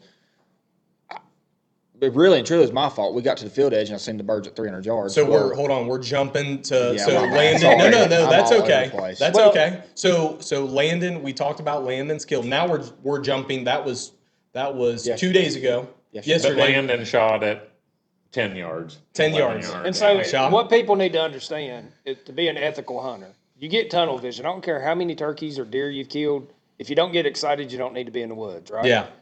We all do it. And so you get excited, but you can only kill one turkey in the state of Ohio. Right. So if you got 4 turkeys that are in a circumference of 4 foot, that shotgun pellets are spreading as they come out. Yeah. So you got to make sure. I mean, the problem with turkeys is their hunt today. The problem is constantly. Oh, is this. So Tracy, explain what happened today and why you didn't take the shot. I know they're a little far out, but was there some other stuff or? Well, not necessarily. We were in a bad position from the get-go. Once we saw the birds, they committed and were coming. So we didn't have time to actually move around, get closer, get a better setup. There again, the blowdown, there was a big rotten log. The 3 of us got behind it to be hid. And Trevor was calling and filming at the same time. I was in a hell of a position. So after 30 seconds, both of my legs were completely numb. Landon's laying down behind us. He can't see anything, so he's asking questions. Do you see them? Where they at? Are they coming? And they did. 2 strutters come in, 3 hens, and they got to what I've estimated 50 yards. A lot of hunters will take that shot, and that you can kill turkeys. I personally am not comfortable taking a shot that far. I don't want to wound a bird, booger it up. We got another day, right? So, and we thought they were going to come in.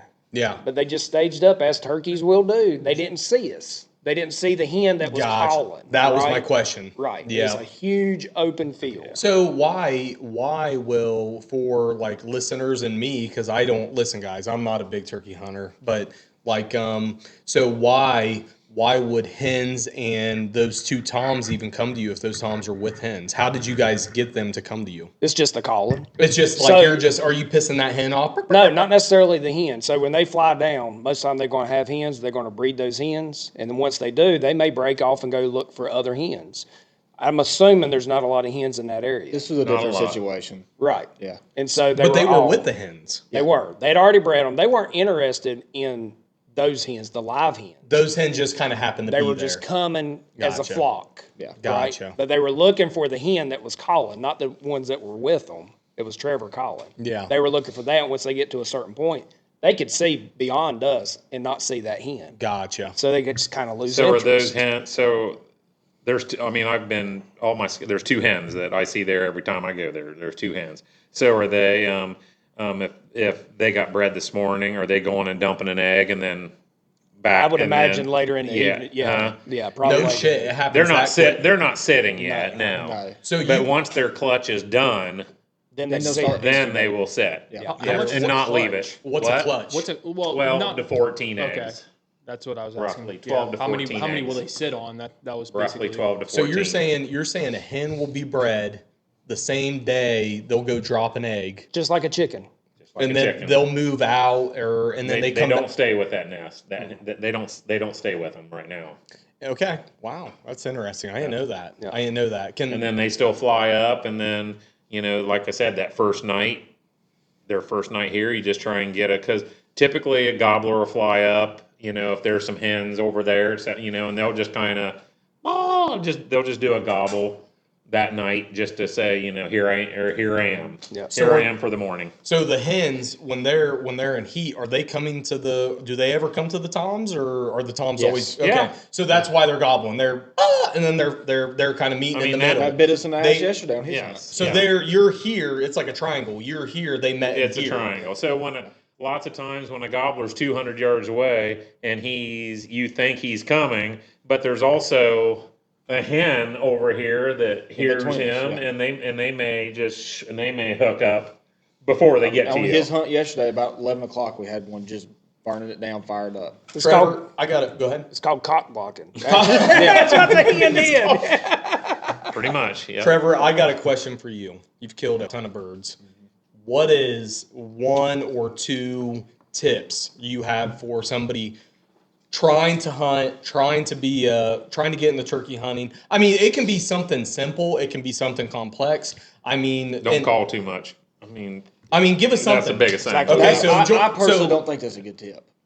Calling too much, it has its perks. Knowing when to do it. How many? Hold on a sec. I'll- Hold on a sec. How many turkeys have you killed, roughly? I mean, not as many as I'm trying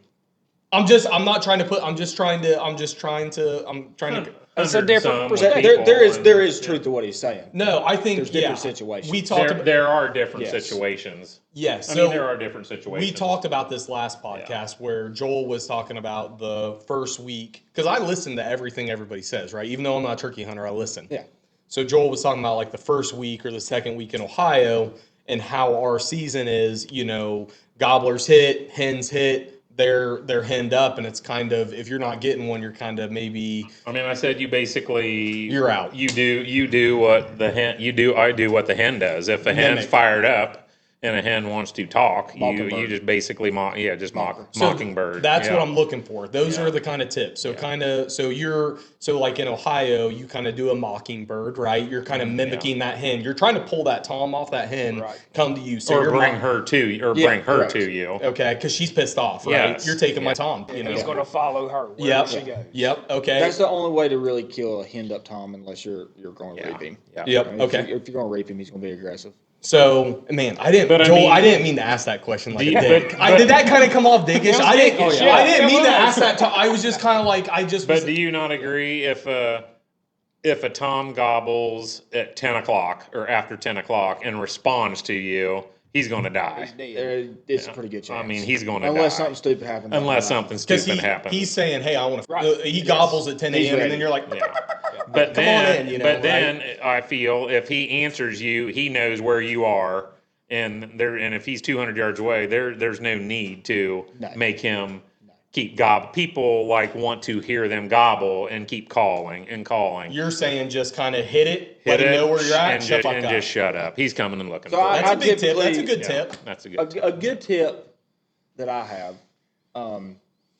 is what I call switching the roles. So when you have a bird that's interested, and see if I can think of an example here. I think we done it on Landon's yesterday, maybe, is where I had him just fired out of his mind. Like just burning it down, but he's hung up. He was somewhere that we couldn't see him. He couldn't see us.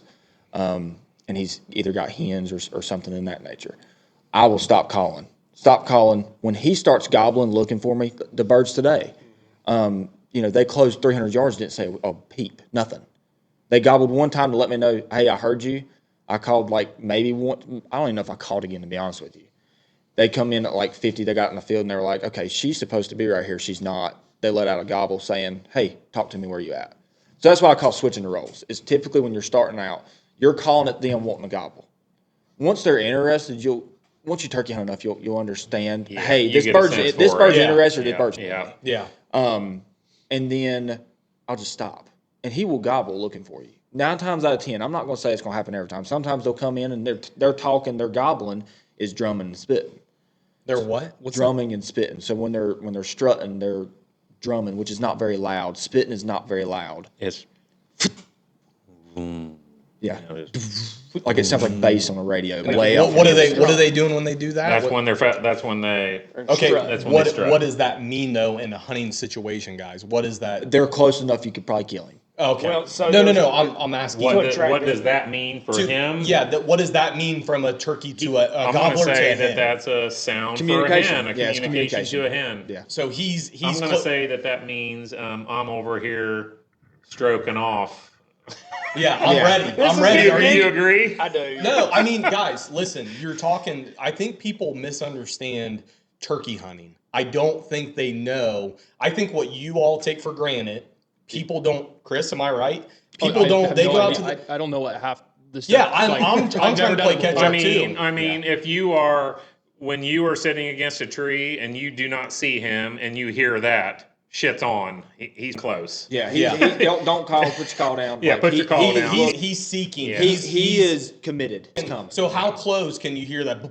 You know, or whatever Joel did. 30 yards on a still day. I mean, 30 yards on a still day. I mean, depending on like if you're in a river bottom, you can hear it way Right. further. Yeah. I mean, if you're in opens, you're looking at 30, 40. I don't even Yeah. think we can hear the ones drumming today. Well, I mean, You couldn't take hear him Landon. spitting No, drumming. take And they were 50 Landon, for yards. instance. could you He's- hear his?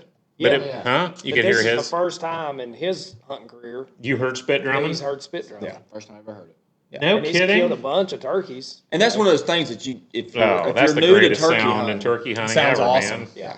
And if you're new to turkey hunting, you need to look up a YouTube video and know what that sounds Yeah. like because Yeah. you're not going to recognize it when you're Yeah. talking. Yeah, it's almost like, what was that? Because I've killed birds that don't gobble. They come in just doing that. And those are some tough birds and those are ones that typically you're not going to kill unless he catches you off guard. You're sitting in a spot, you're calling, you're tired for the day, and you're just hanging out. And then all of a sudden, it's like, what was that? And then you realize it's drumming. So and spitting. basically, he's down, and then When he blows It's up, hitting, I he call it blows blowing up. inflating. inflating, that's Yeah. the sound that they make. Yeah, it's You a know. pretty cool sound, but it doesn't. Does it sound- come from their chest? Yeah, I think it's that bag in there. I don't know the diaphragm? That one, yeah. Yeah. Biology here. Hey, No, you may that's need. good. So Chris is gonna have to look up Chat GBT on What's the term? Tell where's the sound actually come from Got him working with the overtime. spit drum? I guess if I had some spit advice drum, to Chris. give, Drum. Yep. would be patience for a new turkey Patience, hunter. yeah, that's a good one. Patience. You know, because in my opinion, and with these boys, not that I'm a professional turkey hunter. Don't get me wrong. I don't know everything. Sounds like you guys kill a lot of turkeys. We They do. kill a lot of We're a hell of turkeys. a hunter. Yeah. Don't get me, but patience is, in my opinion, the key. Trevor loves to run and gun. Landon and I, we like to sit. If I got a gobbler that has responded, I'll sit there for 3 hours and not even make a peep. Well, I mean, if they were at 100 yards, typically or whatever, and you think and they got their last gobble is 100 yards, they don't go nowhere. I mean, their life is Yeah. walking, picking. I mean, how many times have you got up, thought the gig's over, and Oh, he's they're there right there. there today. Today. Today. So that kind of reminds me of a little short story here. So when I filmed for Joel, one of my little payments was he paid me really well, too well to do that. And then he said, I'll take you turkey hunt next year. So he took me, I never been turkey hunting. I'm like, I want to get into turkey hunting. I'm not hooked like you. Okay. So we go out in the woods. He tells me nothing. Okay. I'm like 17, 18 years old. And I swear to God, we sit down and we do something. He hears a turkey gobble and he doesn't even look at me. He stands up, he's hoofing it. And I'm like, Joel, am I supposed to go? Come on, let's go, hoofing it with him behind him, and we're trying to cut him off, So like, I think, my point is talk to everybody like you're talking to me because I didn't understand, what was going on or what happens. I know the seasons are different, kind of like you're saying, you sit, Joel likes to run and gun, Trevor likes to run and gun, the seasons are different, right? It is deadly with two people that know what they're doing. If you got somebody 30 yards in front of you or 40 yards in front of So you. you're saying you can hunt turkeys in teams and kind of work it, and then Two turkey hunters that know what they're doing. I mean, it's dangerous. you're them up. Like So they me. hang up. They hang up They a lot. do. You almost probably like get them so worked up. They're like, who am I going to first, right? And then what happens with me is where when I'm hunting with somebody and it gets dangerous is I'm a out loud thinker.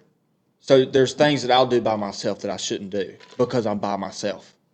I'm like, okay, if I screw it up, I screw it up. So what? Well, then I have somebody with me. It kind of makes me slow down a little bit. I'm like, hey, we should probably do this. And then when I say it out loud, I'm like, that's stupid.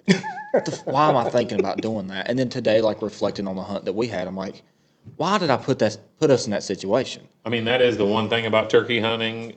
You learn something Absolutely. every time. Yeah. No matter how many times you've done it, you learn something and reflect on. Is there anything that you guys can correlate turkey hunting to deer hunting, or is there none? I Yes. mean, Well, yeah. yes. What do you got, Trevor?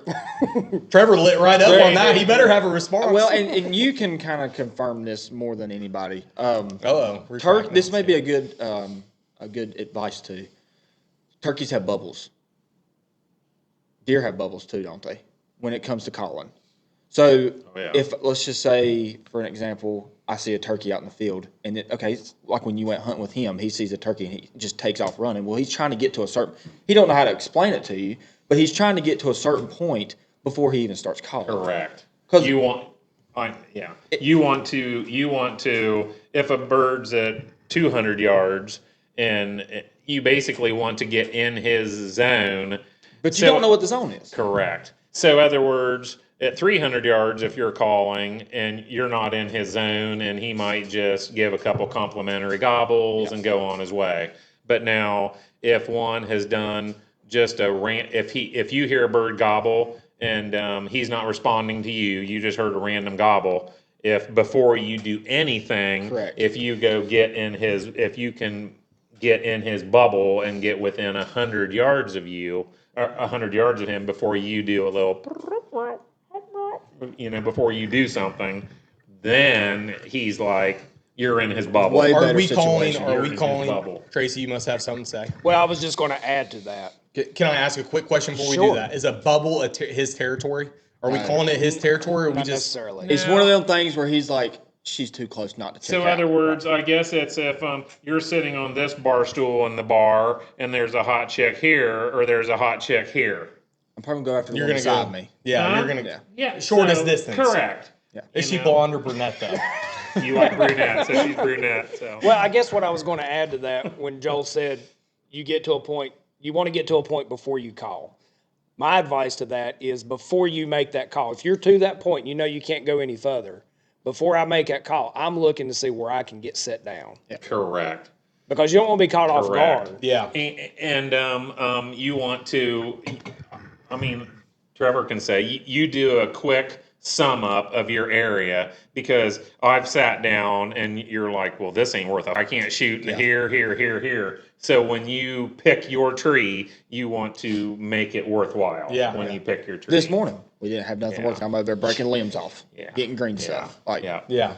making it work. So I guess in the bubble and a good setup, and in the bubble. That applies to deer too. So and that replies, yes. what Yeah. do you mean by a good setup? What's that? We haven't talked about a good setup. Golly, that can be various things. I mean, I always ask because I know like deer hunting's a perfect setup means different for every property, right? Yes. So I guess like what are some of because like we talked about staging areas. I'm trying to correlate that to that. Like what are kind of the things you're looking for? Here's a question. You're a new turkey hunter. You're walking into a new property. There's turkey on the farm. What are you doing to try to set yourself up for success? You've never hunted it before. You want to hide. You want to be hidden. Turkey can see unbelievable. You want good backdrop, a big tree. If that's all you got, get against the biggest tree. Sit the hell still. Cover up all your skin. That would be my advice.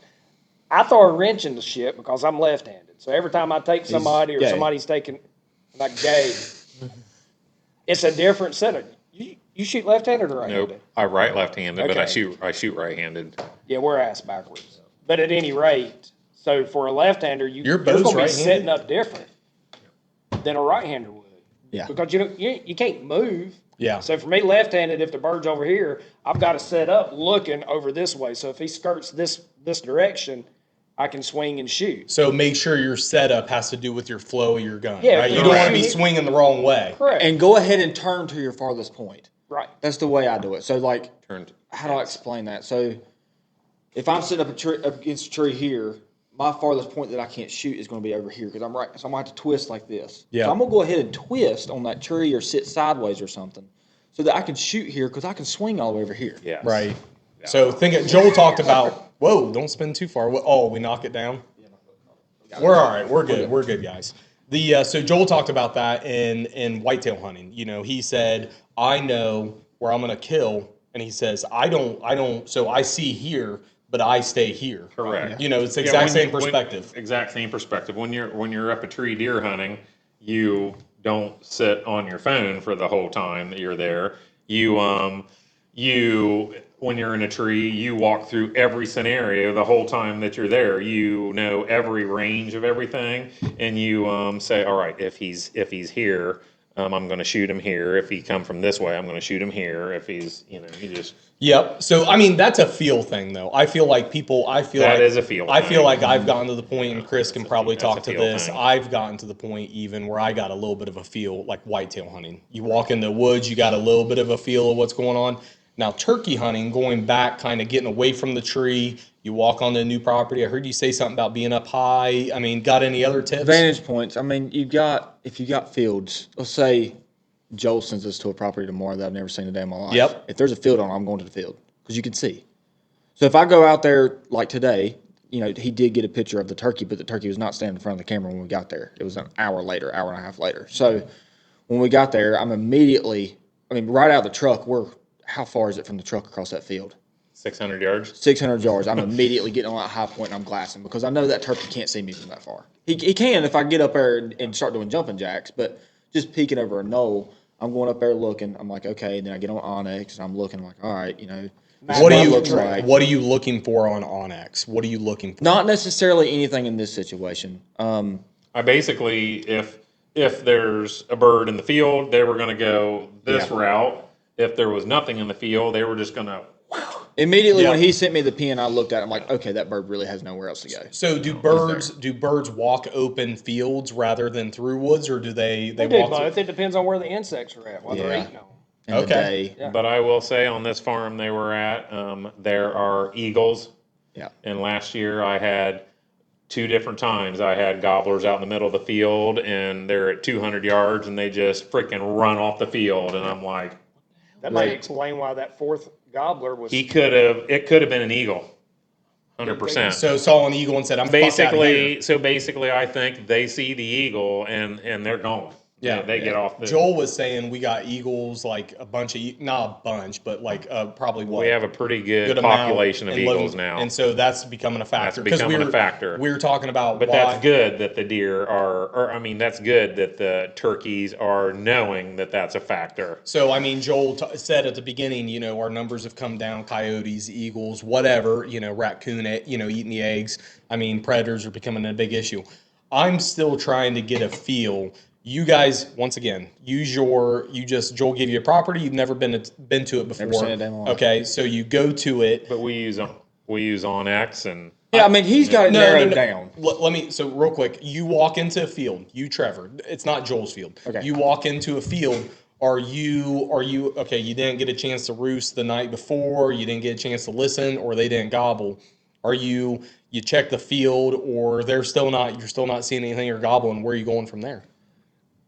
So it depends on the time of day. So I'll try to break it down. So if you're early in the morning, I'm going to look at the topo, and then you're going to look for a ridge close to water.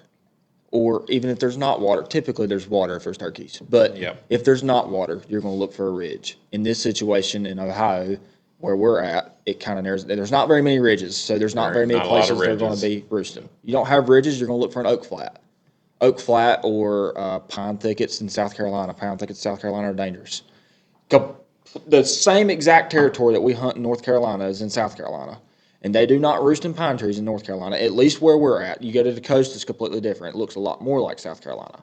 You go to South Carolina, you find a pine thicket, that's where they're at. Yeah. That's what helps. But no, let me back up, sorry. those predators, Probably. huh? No Yeah. idea.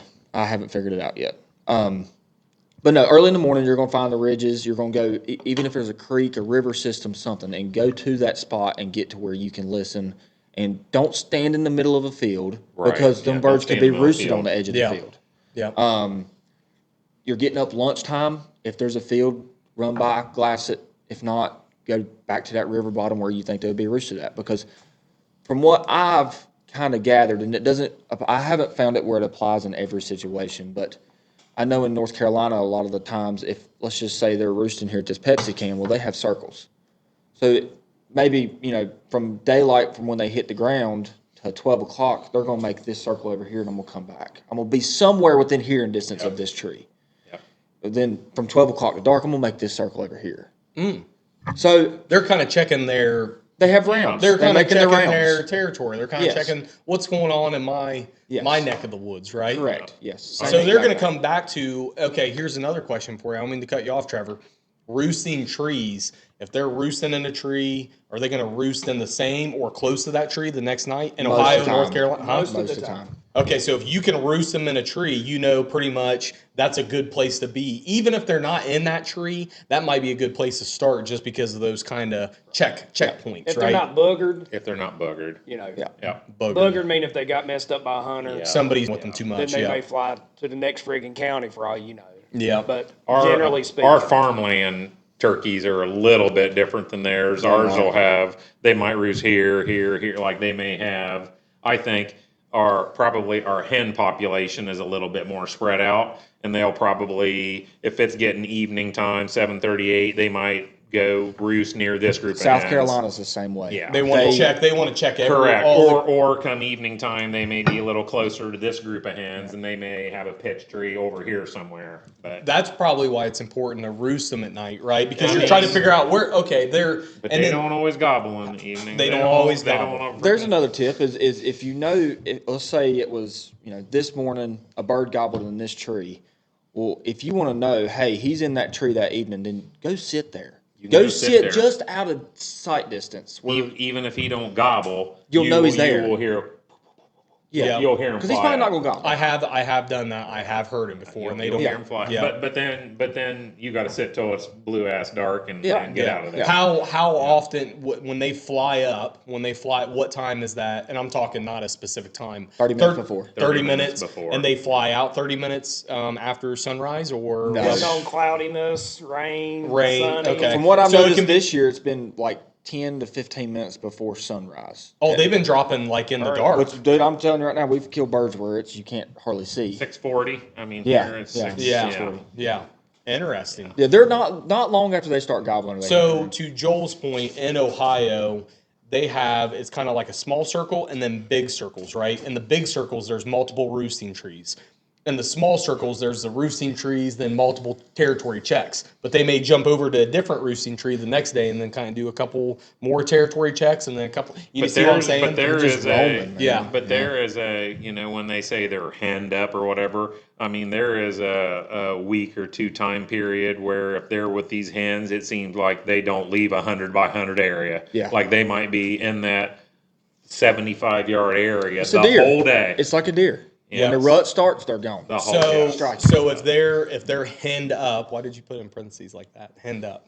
You don't like that term? Yeah, no, that's Okay. a good term. Okay, No, so if they're henned up, henned up and you have one property to hunt, and you're like, man, I want to kill a turkey. What do you do when they're henned Lunchtime. up? Huh? Lunchtime. Middle of the day. middle of the day. Middle of the day. A lot of people, they don't kill them off first. They leave. They go back the next day. Yeah, I want to go to Bob Evans. Have Week some breakfast. week 2 and 3, the past 2 or 3 years, we killed them all from like 2 to 6 or 2 to 5. That's because they bred that hen group. Oh, gobble. And people say they don't gobble, they gobble their ass. They'll gobble their ass off at bet. 2 and 3, 4 or 5 o'clock. Yeah. Really? Yes. So they. But like Trevor said, we have lots of luck. If you know, here's roost, and you kind of know their route, and then if here's roost, and then you be here somewhere, and so basically you just come that hour, 2 hours before dark. Here they all come. I mean, And Yeah. then another thing is like, and I'm kind of curious to see what y'all have to say about it. Ask him. Okay. I'm gonna use the restroom. Yeah, you guys go ahead. good? Yeah. Question Yeah. master's leaving. Okay. No, you're good. You're good. So when turkey hunting, okay, this morning I can use it as an example. This morning, I cannot stand hunting a bird that is gobbling before daylight or gobbling his absolute brains out, because I've learned that yeah. he's What do you typically think about him? He's hand up, or he's either hand up or he's got his mindset. I'm already going somewhere. The hell with you. he already knows what he's doing. He already knows what he's So doing. you like the he's up ready you, early. You he's- like the 3 gobble bird in the morning. That's the one we caught in this morning. Yeah. Yeah. I mean, now given, I don't know if that was the same bird that was. I think it was a Jake that slipped in, but Either I way, can't believe a Jake just gobbled 2 times or 3 times. And it was a loud rumble. It Yeah. was. We were convinced it was a longbeard. 100%. Up toward that box stand is where he was roosted. That had to be a long beard. And just that Jake peeled off. I think so. I mean, You think? and then he come up there and obviously seen us. He come in at 10 yards and putted a little bit. And if that long beard was right behind him, then No, we probably would have never seen him. the long beard probably never left the hens, just that Jake did or something. Yeah. Yeah. But no, I can't stand. I mean, I hunted a bird last year. Yeah, I get what you're saying. One that gobbled 75 times. And I do not hear anybody talking about that ever. So I hunted a bird last year that when I got out of the truck, now daylight at the house is what, like 6:20, 6:25. It's cracking. And I remember last year I got out of the truck at 5 o'clock. In the place I was hunting was like a 3-acre tract. And when I got out of the truck, he was gobbling at 5 o'clock that morning. I mean, you couldn't see your hand in front of your face. 5 o'clock in the 5 morning. o'clock in the morning. And that evening, the only reason I knew he was there is because the landowner texted me. He's like, dude, I don't know what's gotten into this bird, but he's gobbled 300 times. It's pitch black outside. Well, when that bird hit the ground, I'm just out of shooting range. Like, I couldn't get to where I was scared because the way he's taught me is if they're gobbling, they can see. Well, in that situation, probably not, knowing a little bit more. But I probably could have got underneath him and killed him as soon as he hit the ground, but I kind of wanted, him to come to a little bit of a call-in sequence or whatever. But when he flew down, I mean, he never broke stride, straight out of there, gobbling his brains out. This morning, that bird, gobbled his brains out, would not break. I might need an oatmeal pie. You want me an oatmeal? What'd you say? Right there. See him? I'll get an one. oatmeal Chris, pie. ask your question. Trevor, what's the most memorable hunt you've had, turkey hunting wise? Oh, nice Great toss. question. That's a great question. I'd be interested in hearing this myself. Go ahead. Best location, best hunt, why? I mean, give us all the details, Trevor. You've killed a lot of turkeys. Give it to us. Putting you on the spot. Hawaii, just because of the scenery. What? You can't tell that story, damn it. You gotta pick one you can tell us the story. You're not All gonna right, second best. second best. Now, would that be location? Hawaii is the best location you Hawaii found? was the prettiest location. Let's go there. Let's go that route. Most memorable is a tough one. It is tough. Can I do like earliest maybe? I don't know. I mean, it seems we've so. had so many. Do you? That's what I'm Up saying. here, it gets to be where you have personable relationship with a turkey that pisses you off. Is I ain't them had are much. some of the best. The 13-inch beard when you killed behind our house. But I don't remember much of that. Yeah, he was so young. I mean, that's the problem. He Yeah, was I a mean, friggin' infant when he started all this crap. yeah, I mean, I don't remember much of, hunting with you really. Georgia? Yeah, Georgia. Okay, I killed 2 in one shot in Georgia. That was a very memorable hunt. Yeah. Yeah. All right, let's that hear was it. on. I think that was. Let's on hear that TV. one if you remember it. I've got the video of that. Yeah, you do. I could try to send it to y'all. So y'all It's can not have very great quality. 'Cause Well, I mean, yeah, but still, that'd be It would sweet take to me see. forever to remind me this evening. Yeah. I'll try to send give it him to a you. quick rundown of that hunt if you can remember it. If not, I'd Best try I to- can remember, I mean, I was real young, but the best I can remember, and you can correct me if I'm wrong, the birds coming so close to the blind that I was having to stand up and shoot That down was like here. this. Was That that, was here? here. Oh, that I think was that was here. Georgia Yes, too. because no. Like it was almost at the stake of the He tent was stake. No, rubbing- that was he right. rubbing Yeah, the yeah, that's string right. With his fan. That's right. But the Georgia, so Trevor's, I can't, yeah, you tell it better. I couldn't. well, he's 7 years old, and we have 2 longbeards that are coming in. This is in the morning, first light, and then they hang up with hens, and that's it. And I asked Middle him, of the field, wasn't it? yes, in the middle of the field, and I mean he's young, right? So we gave it an hour and a half. We could see them, but they were getting further away. And I was like, Trevor, you gonna go out? We'll go have some fun, eat? No, I want to kill it. We sat there from daylight to the time that he killed it, which was about 5:50 in the evening, all day. No eating, no nothing. He's 7 years old, and the birds finally. And this is where I say patience. Most kids are not going to be able to do that. Most grown-ups can't do that, right? He did. And it paid off because the 2 birds finally bred their hens, broke, came right to the decoys. And he's a little shit, so he's standing up and he's shooting his 410. And in Georgia, you can kill multiple birds at the same time, same day, whatever. Yeah. And he shoots and hits both of them. Drops the one, the other one flies about 75 yards out across the field and hits the ground. He does. He's famous for his Superman dives. So he don't go out the door of the blind. He dives out the window. Not now. I can't do no. that now. I can't do that now. Dude, I got so many videos. No time for that. No, he dives out the window and is just trucking it across this cut cornfield and grabs that bird. And he's 75, 80 yards away. And he can barely even pick it up because he's so little. And he's holding this bird up. And the video is awesome. It is. And here he comes running back. Dude, Yeah. to me. It was awesome. I One of the most remember memorable. I could probably classify So- that as the earliest. So when I didn't mean to cut you off, you're fine. when were you hooked? When did you remember and be like, was it that hunt? dang, Was it dude. when were you like?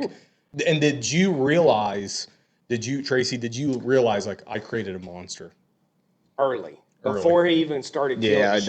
that was. And it's another long story. Yeah, I got video of it, and Landon actually got in on some of this. Trevor would make his own traps to catch animals, and he come to me and he had this stick and rubber band and fishing string conglomerate, and he's like, "Dad, come down to the pond." So I went down there. You may not even remember it. I got it I on don't film. at all. But he had this stick deal with a rubber band, and he would put a worm on the hook, throw it out in the pond, and when the fish brim would bite it, it would pull, and the stick would release from the rubber band and yank the fish out of the pond up onto the bank. How old I was he when don't, he I don't did remember that? any of that. Probably 4, maybe. I remember making like mouse traps out of bottles. Mouse traps. Like a cage trap, I would make just like clothes hangers and pieces of tin can. Would make a live trap out of it. I've met a lot of people that have hunted. I know Joel, and you can speak to this. I met a lot of people that have hunted, not as many as Joel, but the amount of passion and hearing about Trevor and Landon. Landon's a little quiet. I don't know, but I mean, As you can see, He's a killer too. yeah, I know. I can. Landon didn't have a whole lot of time to talk growing up, from what I see. Yeah, I get it. I guess my point is like, I'd love if you guys had any videos at all. I don't know, because we're kind of promoting. Everybody understands Joel Snow because of his knowledge, right? Sure. I would love any videos you guys want to give us to show anything you want to. You guys want to kick them over to me? I'll put them on there. I'll put them behind this video because I think this has been awesome. Now, keep in mind, this was prior to me becoming a videographer. Dude, so this anything is rudimentary. I got pictures. So I asked Joel for pictures, and he sent me, I think, pictures of pictures. And I'm like, I'll make that work. They Joel. were. Yeah, I was like, at one time, I'm like, I think I can see Joel's. I mean, hopefully you might even have some pictures of you and me, because I don't sure I have do. it. Huh? Yeah, I don't think Joel has, we talked about like not. when he, his Facebook was created in like 2012 or something. He made 3 posts and he was out. He's like, I'm out. Yeah. So he has no pictures, like this. Yeah. Joel So- doesn't even know that he's talked about like on podcasts and everything else. Yeah, them guys said you've been talked about 17 times on podcasts. I'm like, really? What's a podcast? He's famous. That's right. He's famous. Yeah. I mean, Joel's no forget. But anyways, if you guys wanna send it over, dude, I'd love because it sounds like I mean, I've got so many Snapchats. I'd love it. Everything. Send What it is that? over. Snapchat. I'm joking. Oh, I was like, Joel, I don't know if you're being serious or not, but look. I mean, I've seen my kids' Snapchats, but I really don't know much about Snapchat. I was impressed. Joel actually had I was talking about a video the last podcast about the guy and breaking up a property with a screening. And and Joel's like, I saw that video, and I'm like, you did? Good. Wow. Let's talk about it. I was impressed. He's kind of entering the social media world. And then we did Joel a Sunday. is now on TikTok. Yeah. I'm on TikTok. we did a Sunday morning podcast where Joel actually had a lot of tips and stuff on that Easter Sunday podcast. And like, I didn't like it. Joel didn't like it. It got some of our best ratings through AI and some of our best clips. We did a morning podcast, and later that night or the next day, I said, we're not doing no more morning. I didn't want to Not do it like either. That would be like them guys doing a morning podcast. Yeah. How would your morning podcast be? Yeah, we were pretty Yeah. slumber, but like We were. the stuff he said though, like so I run it through. I'm not gonna say the name, but I run it through a clip farming, so it takes the whole podcast and kind of clips out videos. On that 1 hour and 5 minute podcast, we got 35 videos versus like a 2 hour and 40 minute podcast, we got 31 videos. So it knows what, and so I'm like, Joel, I hate to tell you this, that was our best one yet, you know. And I We're not agree. doing Sunday morning. I agreed with him. It sucked because I kind of want to have some drinks and loosen up. I like when Right. Joel has a couple drinks, he gets animated like I do. You know, I'm real animated all the time. Joel gets a little animated too. But so Tracy, what's your going back to you and Joel's relationship? I mean, you got any? I heard you say something while I was over there setting up cameras to get this going. Something about carrying him because he was a bit. I don't know. You said a bitch. I don't know. Was that the words? No, I'm teasing. We'll I'm go with teasing. that. Yeah. No, we were in Illinois on a whitetail hunt, and we had to get to a specific stand. And when we get to this, he probably calls it a Where were we river.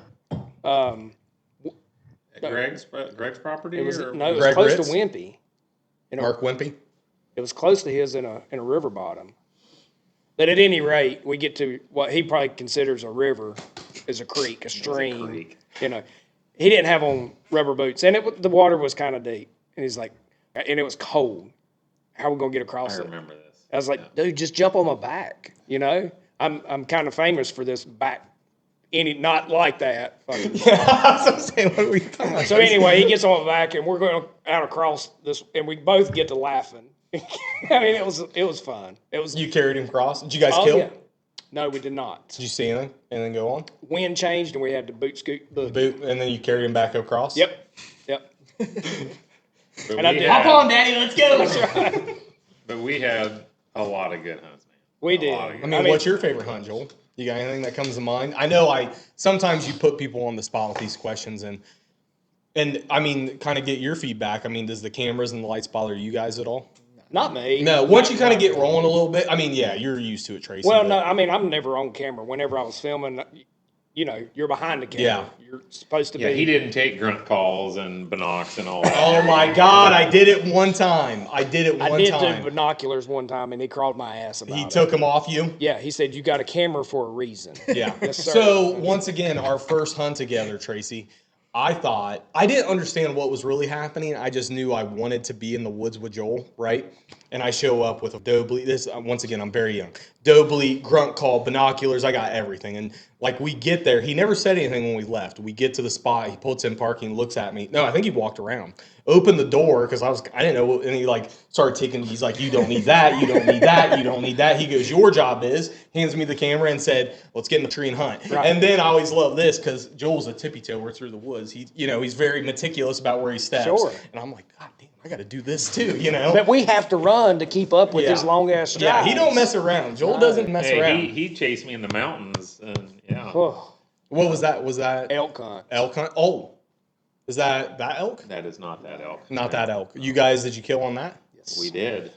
Yes, we did. It was Where good. was We were that at? actually banned. We went on a killing streak. Tell us about the killing streak, please. We did. It didn't matter where we stopped, we were killing. And we took a long road trip. And I mean, we joke about it, but we could have stopped at a rest stop and killed a buck. Was you this know? where you killed? Is this where you killed like $5 and? I mean, yeah, he Nine or was something. part of. So the Kentucky was before him, and that was early season. Then he come, and then he was part of the Kansas and the two Illinois, and then I think you did the Ohio buck. I did the Ohio January. buck. He come back and we did the I Ohio mean, buck. I think it would have been if I would have recovered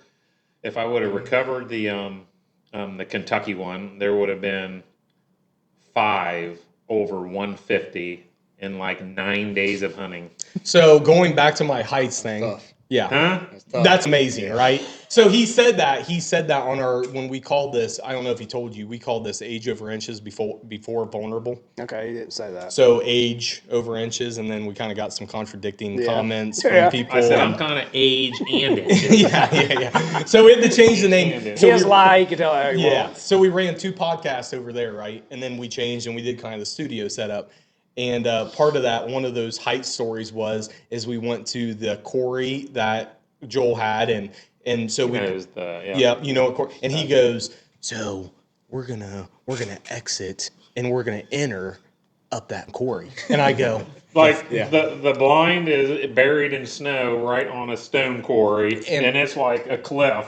And like I go, 100-foot drop yeah, off. no. Once again, everybody thinks I'm exaggerating. I go, we are. I said, you will. I'll do filming from over there on that truck path over there.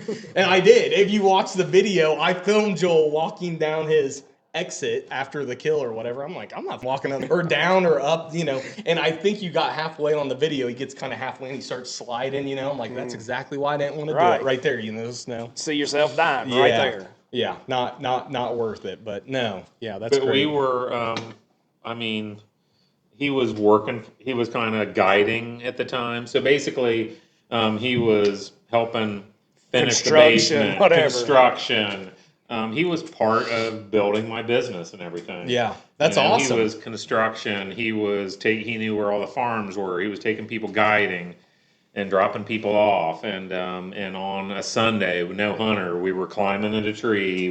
So he kind of was doing it all. Just getting to know you and your boys in this podcast, it's been, I could tell why. You guys are pretty good people. And time does pass, and it's been a long time since I've been up here, just because of career changes and things of that nature. What can I ask Tracy real quick? I'm sorry. What are you doing right now? I'm Are a you still- farmer. I'm You're- a beef farmer. I went back to farming. Nice. Yeah, so I've got right at 86 head of beef cow, Angus beef cow. Wow. Yeah. Angus? Yep. You guys now, do you sell them outright? Do you butcher them yourselves, or how's that work? We take them to a stockyard. Gotcha. And you sell them out. Yep. Okay. Yep. Wow. So it's That's a full time. That's it is. definitely. It's 7 days a week. Yeah. He said they had ate how many bales of hay in a year? I have to make 900 round bales to get me 900 through. round And a bales. round bale is 800 pounds. Well, mine probably are close to 9. Depending on what generation cut you get. Yeah. So And Yeah. then last year he had army worms came in, and it looks like a caterpillar to anybody that doesn't know. And they army worm because they start at a point and they march across the field, destroying it to the dirt. And so I had It's pretty insane. It is the most. he sent me before or after. Like this was like So can you see like a dirt line and a grass line? From a 2-hour span, you can physically see with your eyes. What do you they've do to eaten. stop them? There's a herbicide you can spray to kill the ones that are active, but then they have a 30-day cycle to where the eggs turn into moths, which turn into caterpillars. Yeah. Cycle starts all over. There's But no you preventative. said your local place was out of it, and you had to go somewhere else. And by the time you went and got it, and it was like too late. Or it was, Yeah. So not to jump subjects, I do this because I got to you're ask the fine. questions. But so Tracy, are you? And I was kind of jumping to deer hunting a little bit. Do you still travel and do any deer hunting, or just in your local state? I will go with Trevor every once in a Y'all don't while. understand what I had to go through to get him here. You don't like to. You said that you I don't know. like to If leave it wouldn't home. have been Joel's, he wasn't coming. Period. Before I got into the filming, You're here for me. I am. He honest is. to That's God, why I am. put him in that situation. Joel's a great guy, isn't he? I know he's here. So here's the other thing. Joel doesn't. Chris and I tried to give him some compliments on the first couple podcasts. He would listen and skip right over them. I'm like, he said that Chris did not say thank you one time or something, and I'm like, dude, you got to recognize and appreciate what you built and what you've done. And part of this podcast, and I'll get on a little soapbox. Part of this podcast is even people locally to us don't know really what Joel does, or they do, or if they're friends of Joel's, they understand. Okay, Sure. But people outside of that truly don't understand. Because this is what I say, and maybe people won't appreciate this, or your hunters won't. But Joel technically is killing X amount of bucks a year. Right? Or turkeys a year. He is the guy putting you in the situation. Your job is to pull the trigger. There is a little bit that goes into that, right? Sure. But does everybody, that might be a wrong thing to say, but it's the truth, right? And that's why I hadn't hunted in 10 or 12 years, because I lived through the people you take. Right. And I'm good with that. I was at a point in my life where I was good with You that. were good. I was good with Yeah, that. yeah, that's true. Yeah. But the good thing about this guy, and even though we haven't stayed in contact like we normally would have, I know his birthday, and so I text him every he year, does. and he's like, "How do you remember that?" But Facebook? it's just No, I'm kidding. I'm kidding. I'm not even on social media, Yeah. but it's just little things. He's family, Yeah. and I guess that's how I would describe it. Tracy, how long what did that kind of working in the basement, by the way, our first episode's called basement, but God, I'm getting a little basement beds to mature bucks, the Joel Snow origin story, because he talked about his first, having people in cots in the basement and then developing, people don't see this, but this lodge is how many square feet now? Yeah, like 3,000 square foot lodge or something like that. Yeah. Joel, it's like 8,000. I mean, it's like 5,000. It's like with all the bedrooms, the garages, and you got 6 bedrooms or 5 bedrooms or whatever. But we kind of talked about that. So so it sounded like from like year 5 to with 5-star outfitters, year 5 to. Yeah. So you were basically, it was kind of Huntmaster some when you were here. It was Huntmasters. And that was with, No, Tom it started- Brand or Greg it was- Ritz? Greg Ritz. Greg Ritz. No, that come later. It did. It was It was 5-star. 5-star. Right, and so then you went were here Greg. for kind of all of it. Right. But I came up as a consultant, and then we did a little bit of filming. I had clients that I brought for Joel, and I come you to had film. clients that became good clients Right. and stuff. And Yep. some of those guys were in the TV show and asked me to come and film once I got started into that. And I was like, hell yeah, got to. And then it was the point where I'd call Joel, hey, what are you going to be doing next week? Working in the basement. You mind if I come up? No, hell, come on. Or calling in the summer. With the little tan silver S10 or whatever. Yeah, Did yeah. that I get drove passed it. down to anybody? Or Or? it burn up in the driveway. Yeah, it was his. Burn up in the driveway. Yeah. What happened there? It's actually crazy. I was bass fishing and got a freaking fire call on my phone. You got a what? Fire call, like it said my address at my house. Oh, you were part of the fire department? No, but the buddy I was with, well, I shouldn't have said my phone. The buddy that was with me was. Okay. He's like, what's your address? I told him, he's like, your house is on fire. Because that's what it come across as. Oh, no. Yeah. And what caused the truck to catch on The fire? rear view mirror had the lights in it, like you'd push a reading light. Yeah. Oh, yeah. So the glue come loose and the mirror fell, and it stripped the wire, and they shorted The and wires. started through the headliner, and then went down to the fuse box. And So, yeah, that was a crazy story. Yeah. Yeah. So. We need to be wrapping up here sometime. Yeah, I was gonna listen. This was a We great. probably talk till 2 in the No, morning. this was a but- great one. I told Chris, I whispered in his ear, I said, we're going to carry this as long as we can because you guys were. I don't care. Now, I'll tell you what I really regret, kind of talking about our setup. I regret that we didn't. So that Black Magic Atom board is a $500 board. It's really a $900 board. That's what everything feeds into. And Chris switches the cameras. Yep. I wish we would have bought the $1,200, $1,300 board because it takes 13. Well, we would have had to upgrade everything. Oh, it takes more mics. It would have took more mics this is kind of unusual to have. It is. Did you guys think it went well? Did you guys have I fun? thought so, yeah. Yeah, it's kind of easy once you get rolling, right? And I hope Landon doesn't feel like we were leaving him out. Cause I just don't like talking. Landon I doesn't do, like. though. It's normal. Yeah, well, I don't think we were leaving Landon now. No, Landon I he said, I don't know if you caught it on mic, he doesn't like talking. That's okay. I've got That's all so right. many stories about that youngin' too.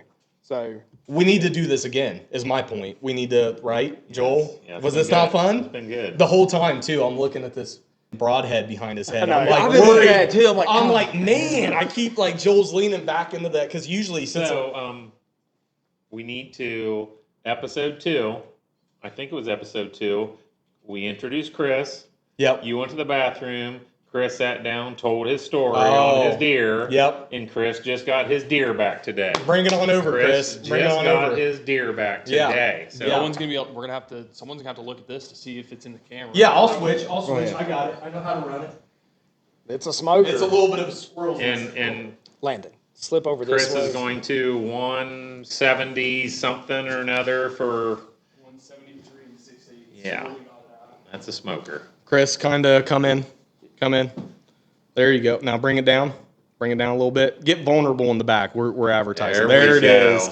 That's nice. Hey, Ohio is known for brow tines. That's is for awesome. dang sure, man. That's we got awesome. brow tines in Ohio. And once again, I always call Chris that good looking good, buddy. Looking sexy. Congratulations on that. Yeah. That is Yeah. awesome. So, Yeah, guys, I do have one quick question real quick, Trevor.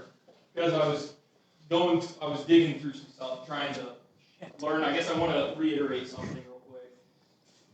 Hey, I will say, whenever I envisioned Vulnerable, I did not know I would have 2 episodes of talking about turkeys. He's not going to say that about turkey hunt. Yeah. He might not turkey hunt, This is going to spark a little fire. He's killing in the morning. He's going with us in the morning. You're trying to talk me into going He's with killing it in the morning. Do it. Just get it on film. Make sure you get it on film. Oh yeah.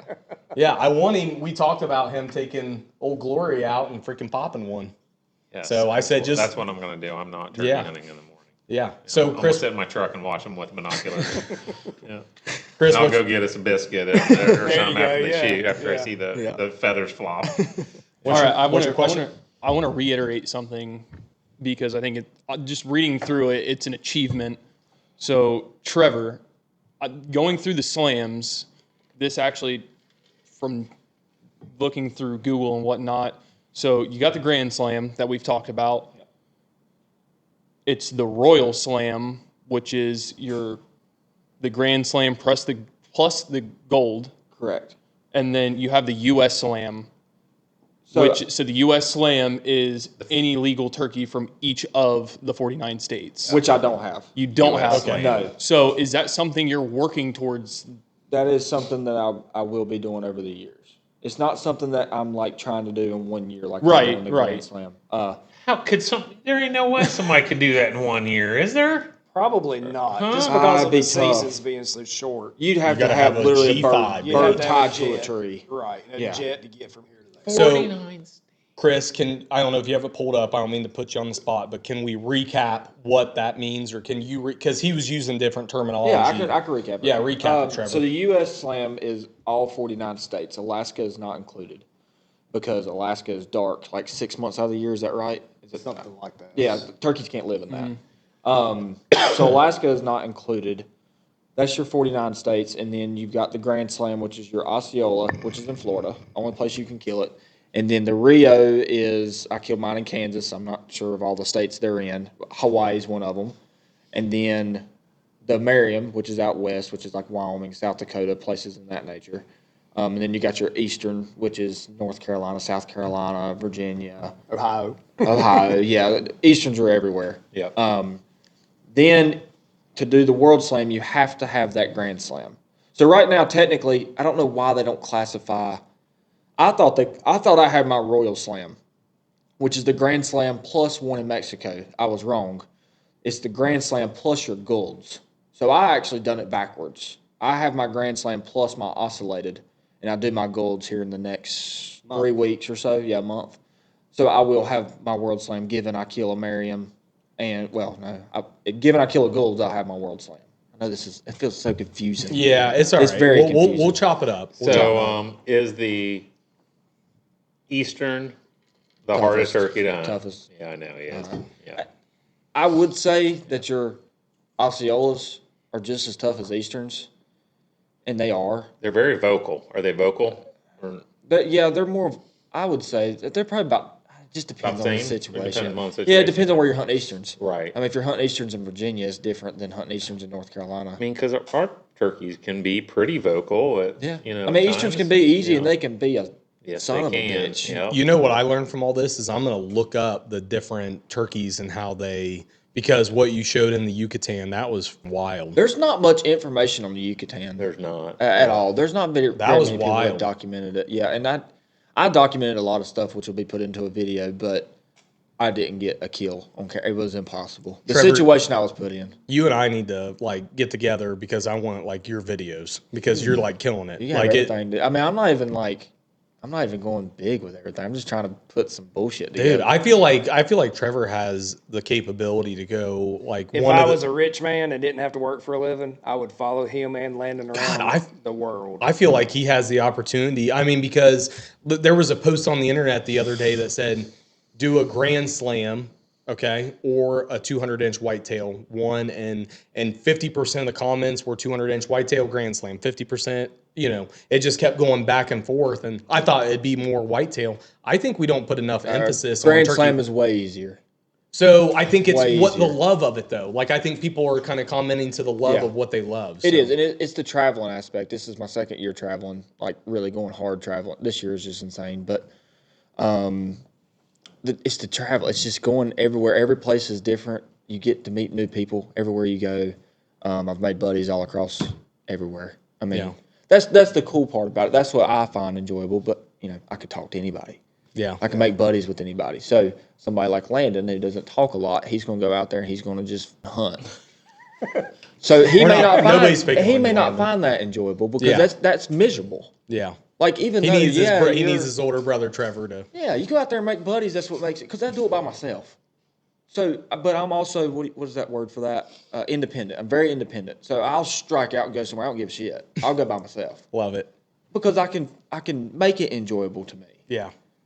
But somebody who can't talk to people or struggle with making buddies or just going and knocking on a door and just meeting somebody and getting information, it's going to be a struggle. Yeah. If you're doing it that way, if you're going out there and paying for it, then yeah.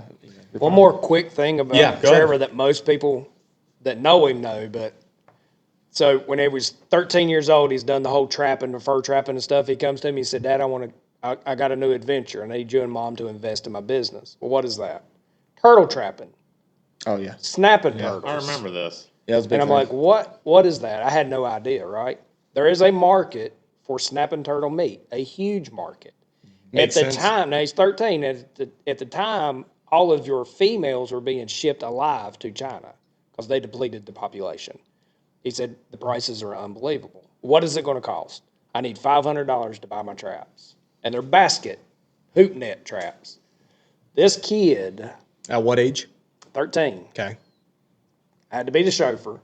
Yeah. The first year, and you're allowed 100 tags per permit. So I had to get a permit. Landon had to get a permit to catch multiple turkeys or turtles. It became a huge business for him. Like he was making good money, and we ended up To a going- 13-year-old, great money. Yeah. Like, Yeah. You making $1,000, $2,000. It's like we're selling making corn more than on that, but Yeah, and we were traveling 3 hours away from home, staying in motels to trap turtles on the side of the highway. yeah. Any USD, any highway that's DOT approved, if there's a water system going through it, you can legally pull off on the side of the road, throw a trap in the creek. Under the No bridge. Got to be under the shit. bridge. Got to be under a bridge. And so we just got an atlas, and we just started driving. And, on the atlas that shows the creek going under the road, we'd go to it. If it was good, set a trap, put an X, go to the next one. And we did that for 3 days and caught over 200 snapping What did turtles. you sell them for? It varied, but most of the time it was $2 a pound. Yeah. So there's a restriction on size limit. Yep. At some point, you couldn't sell females. Like 15 inches from the head or the top of the shell, the back of the shell, something like that, yeah. wasn't it? So there was a size. But anyway, And you sold them alive. You didn't have to sold mess them with alive. them. From this podcast that we're going to wrap up, I found out that I'm not doing enough as an outdoorsman. Listening to Trevor, I think Trevor's going to be big time one day. And I think the Law Boys, can I call you the Law Boys? I know it's Laws. Yeah, you but can it's call like, us. how do you say Laws Boys, It's know? better than assholes. Is that right? that was, guys, it was a You can fantastic. call it whatever, yeah. It was a fantastic episode. Man, So we much appreciate appreciate. it. Yeah, it was Absolutely. awesome. It was Yes, it was. fantastic. It was great. I hope you kill in the morning, Tracy. you. It's going to be awesome. So great episode. We'll see you guys next time.